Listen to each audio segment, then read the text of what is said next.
तीन क्षेत्रका विज्ञ व्यक्तित्वहरूसँग खास गरी इन्टरनेट फ्रिडम, इन्टरनेट के हो, यसको स्वतन्त्रता आज यति महत्त्व भएको छ। संसारभर लकडाउन भएको बेलामा हामी अमेरिकामा रहेको व्यक्तित्वसँग दूरदराजमा रहेका मान्छेहरू एकै ठाउँमा जमघट गरेर यो जो संवाद गरिरहेका छौँ यो पनि इन्टरनेटकै देन हो, इन्टरनेटकै परिणाम हो। त्यसकारणले इन्टरनेट फ्रिडमको विषयमा र साइबर सेक्युरिटीका विषयमा योसँग क्राइमका कुराहरू उठ्लान्, यसको उपयोगिताका कुराहरू उठ्लान्, अथवा यसका यसले हानि गर्ने क्षेत्रका कुराहरू पनि उठ्न सक्लान्। यी सबै विषयमा साङ्गोपाङ्गो छलफल गर्ने ध्येयले आजको यो श्रृङ्खला हामीले गर्ने प्रयत्न गरेका हौँ। म सबै अतिथिहरूलाई आजका हाम्रा किनोट स्पिकर त्यसै गरेर हाम्रा सबै सहभागीहरूलाई स्वागत गर्न र यो विषयवस्तुका विषयमा थप प्रकाश पार्नका लागि यो लोकतन्त्र संवादका एक अभियन्ता डाक्टर सुरज काफ्ले हुनुहुन्छ। डाक्टर सुरज काफ्लेजीले यो कार्यक्रम संयोजन गर्ने कुरामा पनि भूमिका निर्वाह गर्नुभएको छ। म डाक्टर काफ्लेलाई आजको यो कन्टेन्ट हाइलाइट र वेलकम रिमार्क्सका लागि म अनुरोध गर्छु। धन्यवाद। लोकतन्त्रवादी अग्रज साथीहरू, समकालीन साथीहरू, महिला तथा सज्जनवृन्द, आज लोकतन्त्र संवादको 26औं श्रृङ्खलामा हामी प्रवेश गरेका छौँ र यो 26औं श्रृङ्खला चाहिँ हामीले नेपालभित्रको जुन लोकल इस्युजहरू छ, जो चाहिँ प्रत्येक दुई तिन दिनमा घट्ने जुन घटनाहरू छ, त्यो घटनाहरूको विषयलाई मात्रै बढी केन्द्रित भएर हामीले जुन कार्यक्रम विगतमा गरिरहेका थियौँ र त्योभन्दा अलिक फरक खालको कार्यक्रम पनि गरौँ। जस्तो आज जुन कार्यक्रम हामीले यहाँ गरेका छौँ, जुन विषय विधामा हामीले यहाँ गऱ्यौँ, यस्तै खालका विषय विधाहरूमा कोही अस्ट्रेलियामा, अमेरिकाको अन्य विषय विधा क्षेत्रहरूमा, युरोपमा, विभिन्न संसारको थ्रु आउट द ग्लोब चाहिँ विभिन्न क्षेत्रमा काम गरेका नेपालीहरू जो चाहिँ आफ्नो ठाउँमा एक्सपर्ट भएर बस्नु भएको छ र उहाँले नेपालको लागि के गर्न चाहनुहुन्छ, उनीहरूको एकदमै ट्रिमेन्डियस, एकदमै तीव्र इच्छा छ, चाहना छ, मनोआकांक्षा छ, नेपालको लागि के गरौँ, के डेलिभरी गरौँ। तर त्यसको निम्ति पनि कोही चाहिँ मार्केटिङको निम्ति आइदैन, कसैले भन्न आइदैन भनेर एकदमै पिर मानिरहेको हामीले बेला बेलामा सुनिरहेको अवस्थालाई मध्यनजर गरी, दृष्टिगत गरी आजको यो कार्यक्रम राख्नु चाहिँ समय सापेक्ष हो, समय सान्दर्भिक छ भन्ने हामीलाई महसुस भएको छ। अब आज हामीले internet freedom and cyber security यो हाम्रो आजको कार्यक्रमको शीर्षक छ र यो कार्यक्रमको शीर्षकमा हामीले प्रमुख वक्ताको रूपमा प्रोफेसर डाक्टर रामहरि सुवेदीजीलाई निम्त्याएका छौँ। डाक्टर सुवेदीसँगको मेरो अलिक पुरानै सम्बन्ध हो, उहाँ मेरो मित्र पनि हुनुहुन्छ र उहाँले नेपालकै माटोमा खेलेर, यहीँकै धुलो माटोमा खेलेर नेपालबाट अमेरिका गएर त्यहाँबाट इन्जिनियरिङ गरेर त्यहाँ स्ट्रगल गरेर national aeronautic and space administration, NASA, युएसएको नासाको एउटा महत्त्वपूर्ण पोर्टफोलियो, एउटा जिम्मेवारीमा बसेर लामो समय काम गरेर एउटा वैज्ञानिकको दर्जा उहाँले हासिल गर्नुभएको छ र उहाँ वास्तवमा नेपालीहरूको बिचमा धेरै ठाउँमा चिनाउनु पर्ने मान्छे हो र हाम्रो भूमिका उहाँलाई नेपालमै आउने, यहाँकै नेपालीहरूलाई नै चाहिँ केही कन्ट्रिब्युसन गर्ने वातावरण चाहिँ उहाँले बनाउनु पर्छ, बनाइरहनु पनि भएको छ र हाम्रो भूमिका पनि उहाँले बनाउनको निम्ति चाहिँ हामीले खेल्नुपर्छ, आफ्नो भूमिका अदा गर्नुपर्छ भन्ने मान्यताका साथ मैले उहाँलाई चाहिँ रिक्वेस्ट चाहिँ यो कार्यक्रममा आएर एउटा प्रेजेन्टेसन गर्नु पर्यो भनेर गरेको हो। उहाँले आजसम्म यो साइबर क्राइम सम्बन्धमा संसार थ्रु आउट द ग्लोब 1 लाखभन्दा बढी मान्छेलाई ट्रेनिङ दिइसक्नु भएको छ र नेपालमा पनि उहाँले विभिन्न समयमा आएर यहाँ पुलिसदेखि लिएर अन्य विभिन्न पार्टीका लोकल लेभल अर्गनाइजेसनहरूमा, वडा लेभलमा, पार्टीको जिल्ला लेभलमा, देशको विभिन्न ठाउँहरूमा गएर उहाँले यो साइबर क्राइम, इन्टरनेट सेक्युरिटी सम्बन्धी उहाँले इन्फर्मेसन दिने र एवेयर गर्ने र यो सेक्युर भएर बस्नुपर्छ भन्ने अवधारणामा उहाँले धेरै ट्रेनिङ दिनुभएको छ, धेरै मान्छेलाई ट्रेन गर्नुभएको छ र उहाँले अझ पनि भविष्यमा यस विषयमा प्लेटफर्म पाउँदै गर्दाखेरि भन्नुहुन्छ साथीहरूले भने म जे पनि गर्न तयार छु, म नेपालको लागि चाहिँ उहाँ एकदमै काम गर्न तयार मान्छे हुनुहुन्छ। अब उहाँ महत्त्वपूर्ण मान्छे हुँदै हुनुभयो। त्यस्तै गरी हाम्रो आजको यस कार्यक्रममा यो साइबर क्राइम सम्बन्धी इन्टरनेट सेक्युरिटी अफ नेपालको अध्यक्षजी हुनुहुन्छ सन्तोष सिगदेलजी, त्यस्तै गरी सुनैना पाण्डेजी हुनुहुन्छ क्यान कम्प्युटर एसोसिएसन अफ नेपालको पूर्व उपाध्यक्ष हुनुहुन्छ। र यो कार्यक्रमलाई हामीले आज 3 चरणमा विभाजन गरेका छौँ। पहिलो चरणमा हामी डाक्टर सुवेदीको प्रेजेन्टेसन 45 to 1 आवरको उहाँको प्रेजेन्टेसन हामी सुन्छौँ र त्यो प्रेजेन्टेसन सुनिसकेपछि अनि हामी थप 2 जना एक्सपर्टहरूको चाहिँ दृष्टिकोण अवधारणाहरू हामी ग्रहण गर्छौँ। त्यसपछि हामीलाई लागेको यस विषयमा लागेको जिज्ञासाहरू के छ त्यसमा चाहिँ हामीले 30 मिनटको टाइम छुटाएका छौँ भने अन्तिममा 30 मिनट लास्ट फाइनल 30 मिनट्स चाहिँ हामीले फेरि एक्सपर्टहरूको कोही भ्यू उहाँले नै लजिकल कन्क्लुजन चाहिँ ड्र गर्नुहुनेछ। तसर्थ थ्रुआउट हामीसँग 2 घन्टाभित्रको समय अवधि छ र यस समय अवधिभित्रमा हामीले हाम्रो कार्यक्रम टुङ्ग्याउँछौँ। यो कार्यक्रमलाई अगाडि बढाउन अथवा केही पार्टिसिपेन्ट्सहरू अझ पनि 1-2 जनाको यहाँ आइरहेछ मोबाइलमा कन्ट्याक्ट के अरे कम्युनिकेट गर्दै हुनुहुन्छ, कम्युनिकेसन गर्दै हुनुहुन्छ र आउँदै हुनुहुन्छ, जोडिँदै हुनुहुन्छ। र मैले चाहिँ 2 मिनट 3 मिनट चाहिँ मैले बोल्न खोजेको क्षेत्र चाहिँ के हो भने इन्टरनेट फ्रिडमका एडभान्टेजेस र यसको डिसएडभान्टेजेसको विषयमा मलाई 2-3 वटा कुराहरू चाहिँ यहाँ पस गर्न मन लाग्यो। खास गरी इन्टरनेट फ्रिडमका एडभान्टेजेसहरूमा यसको connectivity, family connectivity, social connectivity र प्रोफेसनल लाइफमा कनेक्टिभिटी यसको महत्त्व छ भने सेभ मनी, पैसा जोगिने कुराहरू हामीलाई ट्रान्सपोर्टेसन टाइमको सेभ हुन्छ। यो इन्टरनेट फ्रिडमको कारणले हामीलाई समय जोगिएको छ, पैसा जोगिएको छ यसले। यस्तै गरी चाहिँ यसले चाहिँ हामीलाई इन्टरटेनमेन्ट दिएको छ। हामीले कुनै पनि कुरा लाइभ हेर्नु पर्दैन, हामीलाई चाहिँ हाम्रो इच्छा लागेको बेलामा हामी कुनै पनि कुराहरू हेर्न सक्छौँ, हामीलाई अनलाइन चोइस छ।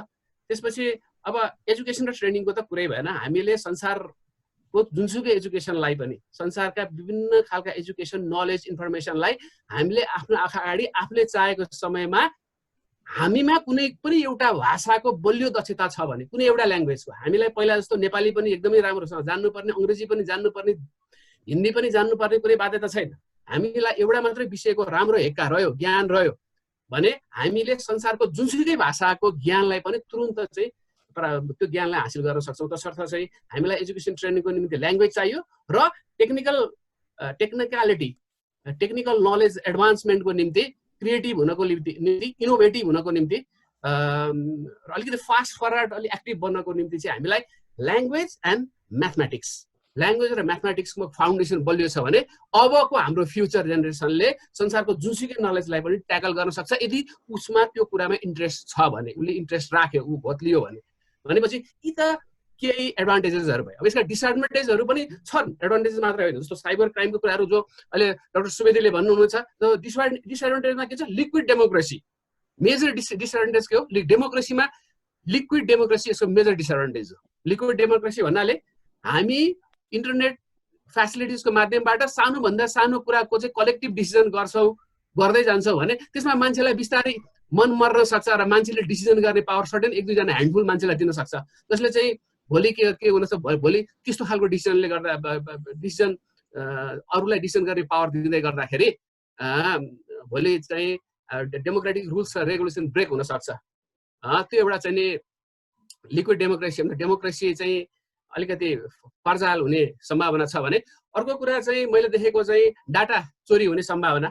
जन्मेदेखि आजसम्मको उमेरमा हामीलाई के खान मन लाग्यो, के किन्न मन लाग्यो, के लाउन मन लाग्यो, कस्तो कुरा हामीलाई मनपर्छ, कस्तो सिनेमा हेर्न मन लाग्छ, कस्तो फिल्म हामीलाई इच्छा लागेको छ, हामीले अहिलेसम्म गरेको रिसर्च अनुसन्धान के हो, हाम्रो नलेज के हो, हाम्रो इच्छा आकाङ्क्षा चाहना मनोआकाङ्क्षा, हाम्रो सम्बन्ध, हाम्रो चाहिँ नि परिवेश, हाम्रो विकासक्रम, प्रत्येक कुराको हामीले चाहिँ कुनै पनि ठाउँमा गरेको मेल गरेको प्रत्येकचोटि गरेको टाइप गरेको इन्फर्मेसन पनि आर्टिफिसियल इन्टेलिजेन्स मार्फत चाहिँ एउटा डाटा ब्याङ्कमा गएर सबै चोरी हुन सक्छ, जसले गर्दा चाहिँ संसारमा 98% मान्छे जेनरल मान्छे हुन्छ। त्यो 98% मान्छेको इन्फर्मेसनलाई निश्चित 2% इलाइटले चाहिँ लिएर खेलिदिन सक्छ अथवा चाहिँ नि त्यो भोलिको दिनमा के हुन्छ, यो डाटा चोरी हुने कारणले गर्दाखेरि केही लिमिटेड ह्यान्डफुल इलाइट मान्छेहरूले मात्रै संसारमा राज्य गर्न सक्ने र अरू नर्मल मान्छे चाहिँ भेडा बाख्रा जस्तो हुने, मेसिन जस्तो हुने सम्भावना चाहिँ यसको एउटा डिफल्ट हो। यो इन्टरनेट, यो टेक्नोलोजीको एडभान्समेन्टको डिफल्ट हो। यस्ता खालका र यिनै कुराहरू चाहिँ राख्दै म अब यो भर्चुअल माइक डाक्टर सुवेदीलाई हस्तान्तरण गर्न चाहन्छु।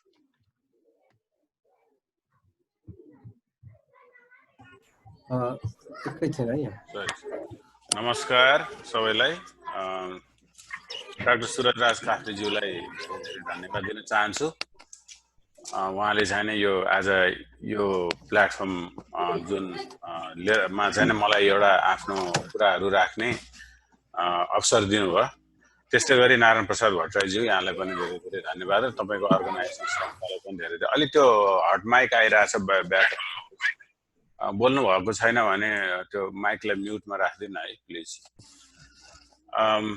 नारायण प्रसाद भट्टराईज्यू यहाँलाई पनि धेरै धन्यवाद। तपाईँहरूको संस्था जुन चाहिँ तपाईँहरूले यो चाहिँ पेन्डेमिकको के अरे सिचुएसनमा यहाँ यो हामीले जुन भर्चुअलाइज भइरहेका छौँ, हाम्रो एउटै मात्रै अहिले alternative way of communicating through the internet जुन हाम्रो एउटा ब्याकबोनको रूपमा चाहिँ डेभलप भइरहेको छ र यसबाट हामीले धेरै कुराहरू नलेजहरू सेयर गरिरहेका छौँ। त्यो अत्यन्तै राम्रो कुरा। र मैले यसै यो ड्युरिङ द पेन्डेमिककै समयमा 2-4 ठाउँमा नेपालमा पनि मैले आफ्नो कार्यक्रमहरू प्रस्तुत गर्ने अवसर मैले पाएको पनि छु।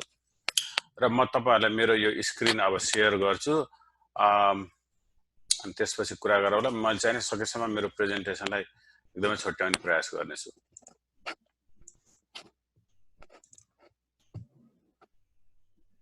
मैले चाहिँ नि तपाईको सुरुको इनिसियल फेजमा म अरु कुराहरूलाई नगरिकन सिधै म कन्टेन्टमा जान चाहन्छु। मेरो छोटो परिचय चाहिँ नि म ओरिजिनली गुन्जानगर चितवनबाट म आएको, जन्मेको त्यहाँ। अब यहाँ चाहिँ बसेको धेरै भइसक्यो, 27 वर्ष भइसक्यो। र मैले चाहिँ PhD cyber security in developing कन्ट्रिजमा मैले पीएचडी को रिसर्च गरेँ र म चाहिँ नासामा काम गरेँ 7 वर्ष। त्यसपछि अहिले चाहिँ म यो युनिभर्सिटीमा पढाउँछु र यो 2015 मा मैले सिद्ध्याएपछि चाहिँ नेपालमा अब नेपालको कन्टेक्स्टमा चाहिँ अब हाम्रो डिजिटाइजेसन हामीले कसरी लान सक्छौं, इन्फ्रास्ट्रक्चर डेभलपमेन्ट कसरी गर्न सक्छौं र इफेक्टिभ पोलिसीलाई इफेक्टिभ कसरी बनाउन सक्छौं त्यो लेभलमा जुन चाहिँ ल मेकर्सहरुबाटै गर्नु जरुरी छ। अरु लेभलमा गएर कराएर मात्रै हुँदैन। यसमा इन्भेस्टमेन्ट बढाउनु जरुरी छ। सबभन्दा ठूलो कुरा मेजर त इन्भेस्टमेन्ट हो।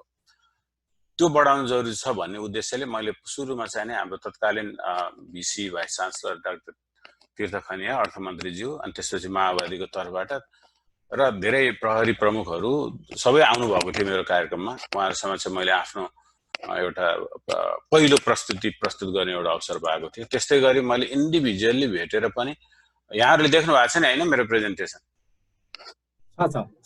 इन्डिभिजुअली नेताहरूलाई, भूतपूर्व प्रधानमन्त्री, संचार मन्त्री, त्यो बेला उहाँ स्थानीय विकास मन्त्री हुनुहुन्थ्यो, हाम्रो नेपाली कांग्रेसको महामन्त्रीज्यू यही आएको बेलामा पनि उहाँहरूलाई पनि मैले यो कार्यक्रम देखाउने मौका पाएँ।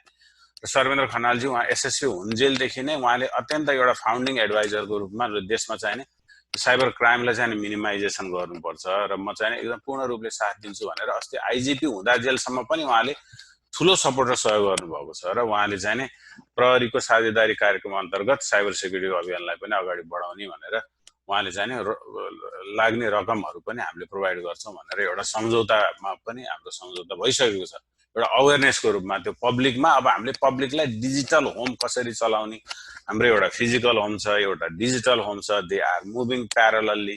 जसरी हाम्रो फिजिकल होम सेक्युर छ, अब हामीले डिजिटल होमलाई पनि कसरी सेक्युर गर्ने, सुरक्षित बनाउने, युजर लेभलमा कसरी गर्ने, एउटा बटम अप एप्रोच कस्तो हुनुपर्छ र टप डाउन एप्रोच कस्तो हुनुपर्छ भन्ने विषयमा चाहिँ मैले यो कार्यक्रम प्रस्तुत गर्दाखेरि उहाँहरुको मलाई चाहिँ फाइनान्शियली, मोरली र सबै हिसाबबाट सहयोग मैले उहाँबाट पाएको छु। र मैले यो कार्यक्रम चाहिँ प्रहरीको धेरै प्रत्येक वर्ष म जाँदाखेरि त्यसपछि चाहिँ मैले प्रत्येक आफ्नो कुराहरू राख्ने मौका पाउँछु। के भइरहेको छ, ट्रेन्ड कस्तो छ, क्राइम कसरी घटिरहेको छ, के कुराहरूमा हामीले विचार गर्नुपर्छ, डिभाइसहरू सिक्योरली कसरी चलाउनु पर्छ, कसरी एक्सप्लोइट हुन्छ, डेमोहरू सहित मैले देखाएर कार्यक्रमहरू उहाँहरूलाई पनि एउटा ल मेकर्सहरूलाई पनि कन्भिन्स, ल इन्फोर्समेन्ट एजेन्सीहरूलाई पनि कन्भिन्स गर्ने मैले चाहिँ एउटा परम्परा बसालेको छु। यो सबै भोलिन्टियरली हो। मैले कुनै पनि त्यसबाट के अरे फाइनान्शियल बेनिफिट गेन गर्छु भने मलाई दिँदाखेरि पनि मैले पैसा चाहिँ ट्रेनिङको लागि मैले लिएको छैन, किनभने I am trying to do something giving back to the community भन्ने मेरो उद्देश्यको साथ मैले त्यो आफ्नो भोलिन्टियर सर्भिस गरेको छु। त्यस्तै गरी नेपालका विभिन्न स्कुलहरू, कलेजहरूमा यहाँ बस्ने नेपालीहरूले पनि हामी पनि हाम्रो स्कुल कलेजका भाइ बहिनी विद्यार्थीहरूलाई पढेका हामी पनि अवेरनेस अगाडि बढाउँछौँ है भनेर यहाँ देख्न सक्नुहुन्छ। भिडियो मार्फत सन्देश पठाएर पनि हामीले यो कार्यक्रमहरू प्रस्तुत गर्यौँ। र त्यस्तै गरी तपाईँको सशस्त्र प्रहरीमा पनि मैले कार्यक्रम लिएर गएँ। त्यस्तै गरी तपाईँको चाहिने हाम्रा प्रधानमन्त्रीज्यू भूतपूर्व प्रधानमन्त्रीज्यू आएको बेलामा पनि उहाँले विदेशमा बस्ने नेपालीहरूले के गर्नुभएको छ र उहाँहरूबाट कसरी नलेज लिन सकिन्छ भन्ने विषयलाई लिएर उहाँको इन्ट्रेस्ट अनुसार मैले उहाँलाई पनि एउटा देखाएँ। डाक्टर बाबुराम भट्टराईलाई भूतपूर्व प्रधानमन्त्रीजीलाई पनि मौका पाएको थिएँ। त्यस्तै सेनाहरूमा पनि मैले यो कार्यक्रम प्रस्तुत गरिसकेको छु। प्रधान सेनापतिज्यूलाई पनि मैले 2 चोटि र रति महारथीहरूलाई पनि मैले 2 चोटि यो कार्यक्रम प्रस्तुत गर्ने मौका पाएँ। र उहाँ चाहिँ नि प्रधान सेनापति र त्यो सेना चाहिँ अलिकति बढी नै अलि सेन्सिटिभ म्याटर भएको हुनाले उहाँहरूले यसलाई अलिकति इफेक्टिभली नै उहाँहरूको सिस्टमलाई चाहिँ म्यानेज गर्नुभएको छ। र त्यस्तै प्रहरीमा पनि मैले अस्ति लास्ट इयर जाँदाखेरि त्यस्तै अमेरिकामा बस्ने नेपालीहरूलाई अमेरिकनहरूलाई पनि बेला बेलामा यो कार्यक्रमहरू प्रस्तुत गरिरहेको छु। अब के हो त मैले दिन खोजेको के हो, सोसाइटीलाई कसरी अवेर गर्न खोजेको छु। अब हाम्रो टप डाउन एप्रोच त छैन, किनभने यसमा ल मेकर्सहरू नै बढी इन्भल्भ हुनुपर्छ र यसमा इन्भेस्टमेन्ट बढाउनुपर्छ। इन्भेस्टमेन्ट नबढाएसम्म र हामीले यसमा कुनै पनि प्रगति हासिल गर्न सक्दैनौँ भन्ने चाहिँ मेरो एकदम त्यसमा चाहिँ म दृढ रूपले लागिरहेको छु। त्यो संसारमा के हो भने अहिले म तपाईँहरूलाई एकछिनमा देखाउँछु। तर के छ त साइबर क्राइम भनिन्छ, क्राइमहरू कसरी घटेको छ त, कसरी सल्लाह हामी एकछिन पछि हेर्छौँ डाक्टर साहब त्यो भिडियोलाई। धेरै धेरै धन्यवाद छ डाक्टर साहबलाई, एकदमै नाइस प्रेजेन्टेसनका लागि। सबैलाई यसबाट लाभ पुगेको हामीले विश्वास गरेका छौँ। मैले अघि हाम्रो कार्यक्रमका सहभागीहरू विभिन्न यो क्षेत्रलाई विभिन्न पाटाहरूलाई प्रतिनिधित्व गर्नुहुन्छ, त्यो कुरा मैले भन्न छुटाएको थिएँ। हामीसँग यो संवाद श्रृङ्खलामा लामो समय निर्माता तहमा काम गर्नुभएका व्यक्तित्वहरू पनि हुनुहुन्छ। नेपाली काङ्ग्रेस कैलालीका सभापति र पूर्व सभापति पनि हाम्रो यो कार्यक्रममा जोडिनु भएको छ। त्यसै गरी यो लयरिङको क्षेत्रमा, प्राध्यापनको क्षेत्रमा काम गर्नुभएका व्यक्तित्वहरू पनि हुनुहुन्छ। यहाँ वरिष्ठ अधिवक्ता डाक्टर नारायण घिमिरे हुनुहुन्छ, डाक्टर वसन्त ढकाल हुनुहुन्छ, त्यसै गरेर हाम्रो विष्णु पोखरेल सरदेखि लिएर डाक्टर विजय दाहाल, डाक्टर धनकृष्ण उपाध्याय पनि यो कार्यक्रममा जोडिनु भएको छ। अब यति समयको चाप छ, यहाँ कार्यक्रमको यो महत्त्व एकदमै व्यापक छ। साथीहरूलाई म निवेदन गर्छु, हाम्रो कार्यक्रम यहाँहरूको माग अनुसार यहाँहरूले समय म्यानेज गर्नुभयो भने त्यही ढङ्गले हामी म्यानेज गर्न सक्नेछौँ।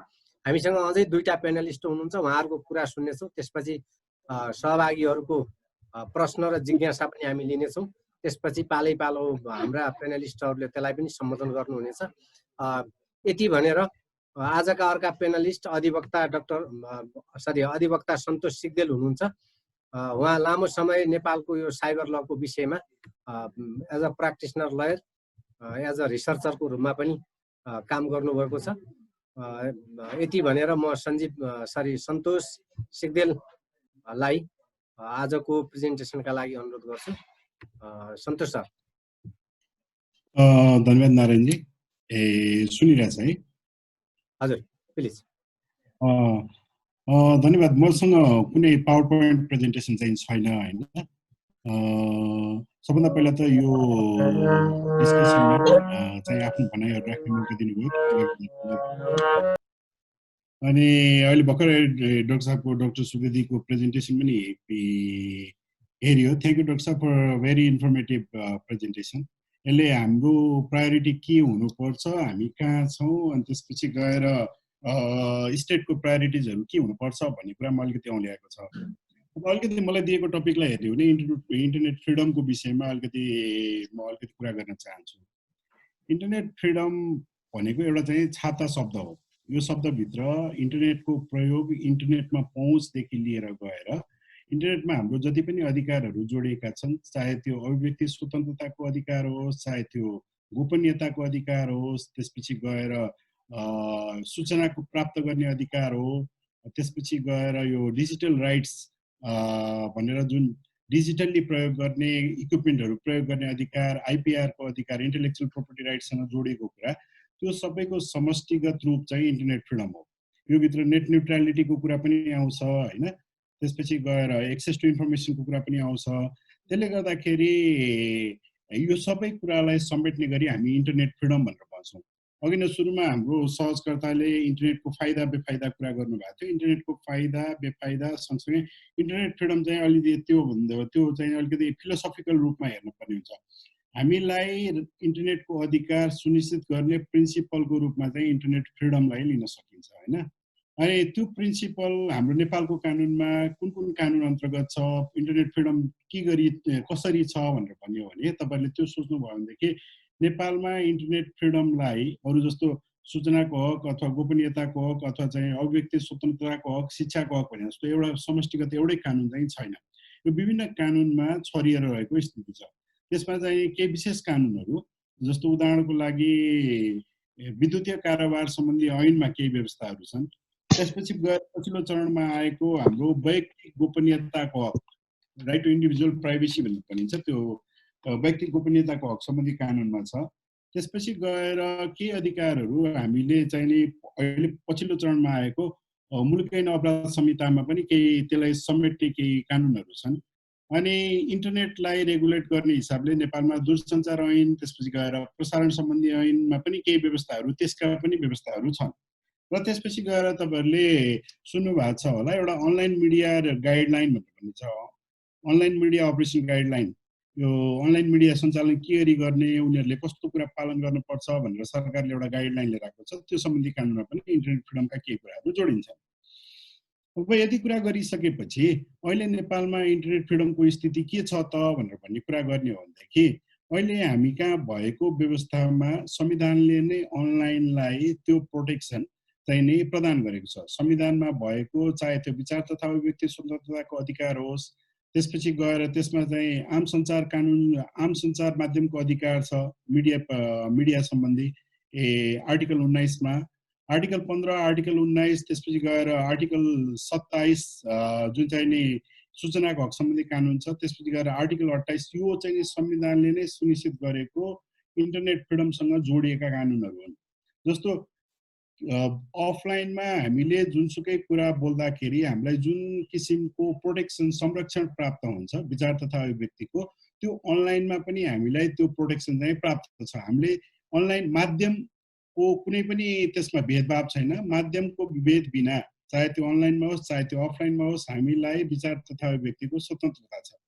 त्यसले गर्दाखेरि जुन कुरा अफलाइनमा अथवा रियल वर्ल्डमा तपाईले अभिव्यक्त गर्दाखेरि तपाईलाई कुनै कानुन लाग्दैन भनेदेखि त्यही कुरा तपाईले अनलाइनमा गर्नु भएकै आधारमा तपाईलाई त्यो प्रोटेक्सन प्राप्त नहुने भन्ने हुँदैन हैन, संविधानको कुरा गर्ने हो भनेदेखि। त्यसपछि गएर कानुनहरूको कुरा गर्ने हो भनेदेखि हामी कहाँ इलेक्ट्रोनिक ट्रान्ज्याक्सन एक्ट तपाईहरुले सुन्नु भएको छ होला, विद्युतीय कारोबारको ऐन, साइबर ल भनेर यसलाई सामान्य रूपमा चिनिन्छ।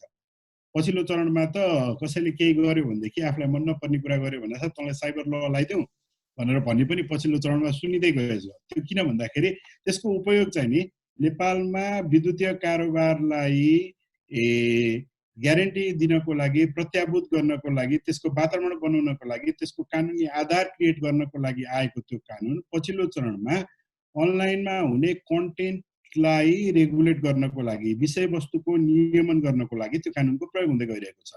त्यो चाहिँ नि यो सत्तामा रहेका अथवा सरकारी पक्षमा रहेका अथवा चाहिँ अथोरिटीहरूले पनि त्यसको प्रयोग गरिरहेका छन् र केही हदसम्म आफूलाई मन नपर्ने मान्छेलाई रेगुलेट गर्नको लागि, नियमन गर्नको लागि प्राइभेट पक्षले पनि त्यसलाई चाहिँ नियमन गरिरहेको स्थिति छ। त्यसले गर्दाखेरि पछिल्लो चरणमा साइबर ल अथवा चाहिँ साइबर लको पनि आर्टिकल 47 यो दफा 47 तपाईहरुले धेरै सुन्नुभयो होला, त्यसको प्रयोग दुरुपयोग हुँदै गएको छ। अहिले पछिल्लो चरणमा लकडाउन पछि मात्रै पनि साइबर ल अथवा चाहिँ नि यो विद्युतीय कारोबार ऐनको दफा 47 लाई हेरेर लगभग 4 वटा भन्दा बढी मुद्दाहरू चाहिँ चलाइएको छ, पत्रकारलाई पनि चलाइएको छ। त्यसले के गर्छ भनेर भन्दाखेरि यो चाहिँ नि कन्टेन्टलाई त्यसरी नियन्त्रण गर्न नहुने हो, तर कानुनमा भएको लुप होललाई प्रयोग गरिएको छ र यो कानुनमा पत्रकारहरूले पनि त्यो कानुन प्रयोग गरे बापत, त्यो अनलाइनमा लेखे बापत अथवा सामाजिक सञ्जालमा लेखे बापत त्यो कानुनको दुरुपयोग भएर मिडियाको आवाजहरूलाई नियन्त्रण गर्नको लागि पनि चाहिँ नि साइबर लको प्रयोग दुरुपयोग भएको छ। पछिल्लो चरणमा एउटा उदाहरण हामीले तपाईहरुलाई थाहा छ होला, एकजना पूर्व सचिवले सोशल मिडियामा सरकारलाई गरेको आलोचनाको गरेको भन्ने आधारमा पनि उहाँमाथि मुद्दा चलाएर उहाँ 25,000 धरोटीमा अहिले हाल चाहिँ नि बाहिर हुनुहुन्छ। तर त्यो कानुनको प्रयोगको बारेमा चाहिँ त्यो पनि एउटा प्रयोग थियो। र त्यसको अर्को एउटा उदाहरण एकजना पत्रकार मधु भन्ने पत्रकारलाई उहाँको नाम मधु समथिङ छ, अहिले मैले बिर्सेँ, उहाँलाई पनि अरू कसैले बनाएको कन्टेन्ट सेयर गरेको आधारमा उहाँलाई पनि साइबर ल अन्तर्गत चाहिँ नि मुद्दा चलाएर उहाँ अहिले धरोटीमा चाहिँ नि रिहा हुनुभएको छ। भनेपछि त्यो एउटा पाटो भयो। अर्को पाटो भनेको योसँग जोडिएको अर्को पाटो इन्टरनेट फ्रिडमसँग जोडिएको अर्को पाटो के भन्दाखेरि तपाईलाई सिस्टमसँग ट्रस्ट हुनु पर्यो र सिस्टममा तपाईको जति पनि अघि न सुवेदी सरले पनि सुवेदी डाक्टर साहबले जुन प्रेजेन्टेसन गर्नुभयो तपाईले के बुझिसक्नु भन्दाखेरि तपाईको इन्फर्मेसन भनेको तपाईको प्रोपर्टीको अथवा तपाईको आइडेन्टिटीको एउटा अभिन्न भाग हो। तपाईको पहिचान बनाउने तपाईको जुन आइडेन्टिटी छ त्यसमा डिजिटल आइडेन्टिटीको ठुलो भाग हुन्छ। चाहे त्यो युजर नेम होस्, चाहे त्यो पासवर्ड होस्, चाहे त्यो क्रेडिट कार्ड नम्बर होस्, त्यो भनेको तपाईको डिजिटल आइडेन्टिटी हो। र तपाईले प्रत्येक ठाउँमा त्यो डिजिटल आइडेन्टिटी हाल्दै गयो जानुहुन्छ। चाहे त्यो कुनै सामाजिक सञ्जाल खोल्दा होस्, चाहे कुनै तपाईले चाहिँ अनलाइनमा सेवा प्राप्त गर्दा होस्, चाहे तपाईले कुनै सेवा किन्दाखेरि होस् अथवा बैंकको कारोबार गर्दाखेरि होस्, त्यो आफ्नो पहिचानको केही भाग आइडेन्टिफाएबल इन्फर्मेसन तपाईलाई पहिचान गर्न सकिने किसिमको इन्फर्मेसन तपाईले वेबसाइटमा विभिन्न साइटहरुमा हाल्दै गएको हुन्छ र त्यो पहिचानको आधारमा तपाईले त्यसरी दिएको डेटा प्रोटेक्टेड हुनुपर्छ, संरक्षित हुनुपर्छ भन्ने हो। तर नेपालमा अहिलेसम्म डेटा प्रोटेक्सन सम्बन्धी तथ्याङ्क संरक्षण सम्बन्धी कुनै कानुन विशेष कानुन बनिसकेको छैन। पछिल्लो चरणमा आएको जुन वैयक्तिक गोपनीयता सम्बन्धी कानुन हो त्यो कानुनले केही हदसम्म आइडेन्टिफाएबल इन्फर्मेसन के हो, कुन चाहिँ इन्फर्मेसन प्रोटेक्टेड हुन्छ, गोपनीयता संरक्षण गर्न कुन इन्फर्मेसनको संरक्षण गर्नुपर्छ, सेन्सिटिभ इन्फर्मेसन के हो भनेर भन्ने कुरा चाहिँ नि त्यसले समेट्छ। तर त्यसले डेटा प्रोटेक्सन सम्बन्धी र त्यसमा पनि कुनै प्राइभेट निकायले सरकारी निकायका साथसाथै कुनै निजी निकायले प्राइभेट कम्पनीले डेटाको दुरुपयोग गरेको खण्डमा कुन सुरक्षा प्राप्त हुन्छ भन्ने बारेमा कुनै पनि कुरा उल्लेख गरेको छैन। त्यसले गर्दाखेरि हाम्रो डिजिटल फ्रिडमको अथवा इन्टरनेट फ्रिडमको एउटा पाटो के हो भन्दाखेरि हाम्रो डेटाहरू सुरक्षित रहनुपर्छ, चाहे त्यो सरकारी निकायबाट पनि र सँगसँगै, किनभने ह्युमन राइट्स इन्टरनेट राइट भनेको मानव अधिकार हो। Internet right is freedom human rights र ह्युमन राइट भनेको त्यसको प्रोटेक्ट गर्ने जिम्मा सरकारमा रहेको हुन्छ र त्यो प्रोटेक्सन भएन भने त्यसको जिम्मेवारी पनि सरकारले लिनुपर्ने हुन्छ। त्यसले गर्दाखेरि स्टेटले गर्ने कुनै पनि किसिमको डेटा उपयोग त्यसको जिम्मेवारी पनि सरकार नै हुन्छ र प्राइभेट पार्टीलाई त्यसो गर्न नसक्ने अवस्थाको चाहिँ नि वातावरण क्रिएट गर्नु पनि त्यो स्टेटकै जिम्मेवारी हो। त्यसले गर्दाखेरि हामी नेपालमा अहिले फरेन डाइरेक्ट इन्भेस्टमेन्टको कुरा गर्छौँ, त्यसपछि गएर इन्टरनेटमा अघि पनि लगानीको कुरा आयो। हामीले चाहिँ नि अहिले भर्खरै नेसनल डिजिटल फ्रेमवर्क भन्ने सरकारले चाहिँ 2020-2024 को लागि एउटा चाहिँ नि नेसनल डिजिटल फ्रेमवर्क पनि तयार गरेको छ, 8वटा सेक्टर छुट्याएर। त्यो सबै गर्नको लागि आवश्यक एउटा विषयवस्तु भनेको चाहिँ नि डेटा प्रोटेक्सन सम्बन्धी कानुन पनि। त्यो डेटा प्रोटेक्सन सम्बन्धी कानुन पनि सकेसम्म चाँडै बनाउन जरुरी छ। र त्यसपछि अर्को पाटो भनेको योसँग जोडिएको अर्को पाटो के हो भन्दाखेरि आज तपाईले न्युजहरु कतिको हेर्नुभयो थाहा छैन हैन। आज न्युजहरु हेर्नुभयो भने एउटा समाचार आएको छ जसमा के भनिएको छ भन्दाखेरि नेपाल टेलिकम अथोरिटी जो चाहिँ नेपाल एउटा स्वायत्त संस्था हो, दूरसञ्चार आइएसपीजहरुको नियमन गर्ने एउटा संस्था, त्यो संस्थाले चाहिँ नि 1 अरबको एउटा सफ्टवेयर किन्दैछ। त्यो सफ्टवेयर भनेको चाहिँ के खालका सामग्रीहरु इन्टरनेटमा हुँदैछन् त्यसलाई फिल्टर गर्नको लागि एउटा सफ्टवेयर किन्दैछ भन्ने चाहिँ एउटा न्युज आएको छ। त्यो भनेको भोलिको दिनमा नेपालको स्थिति अझै कस्तो हुनेछ भनेर सोचनीय स्थिति हो।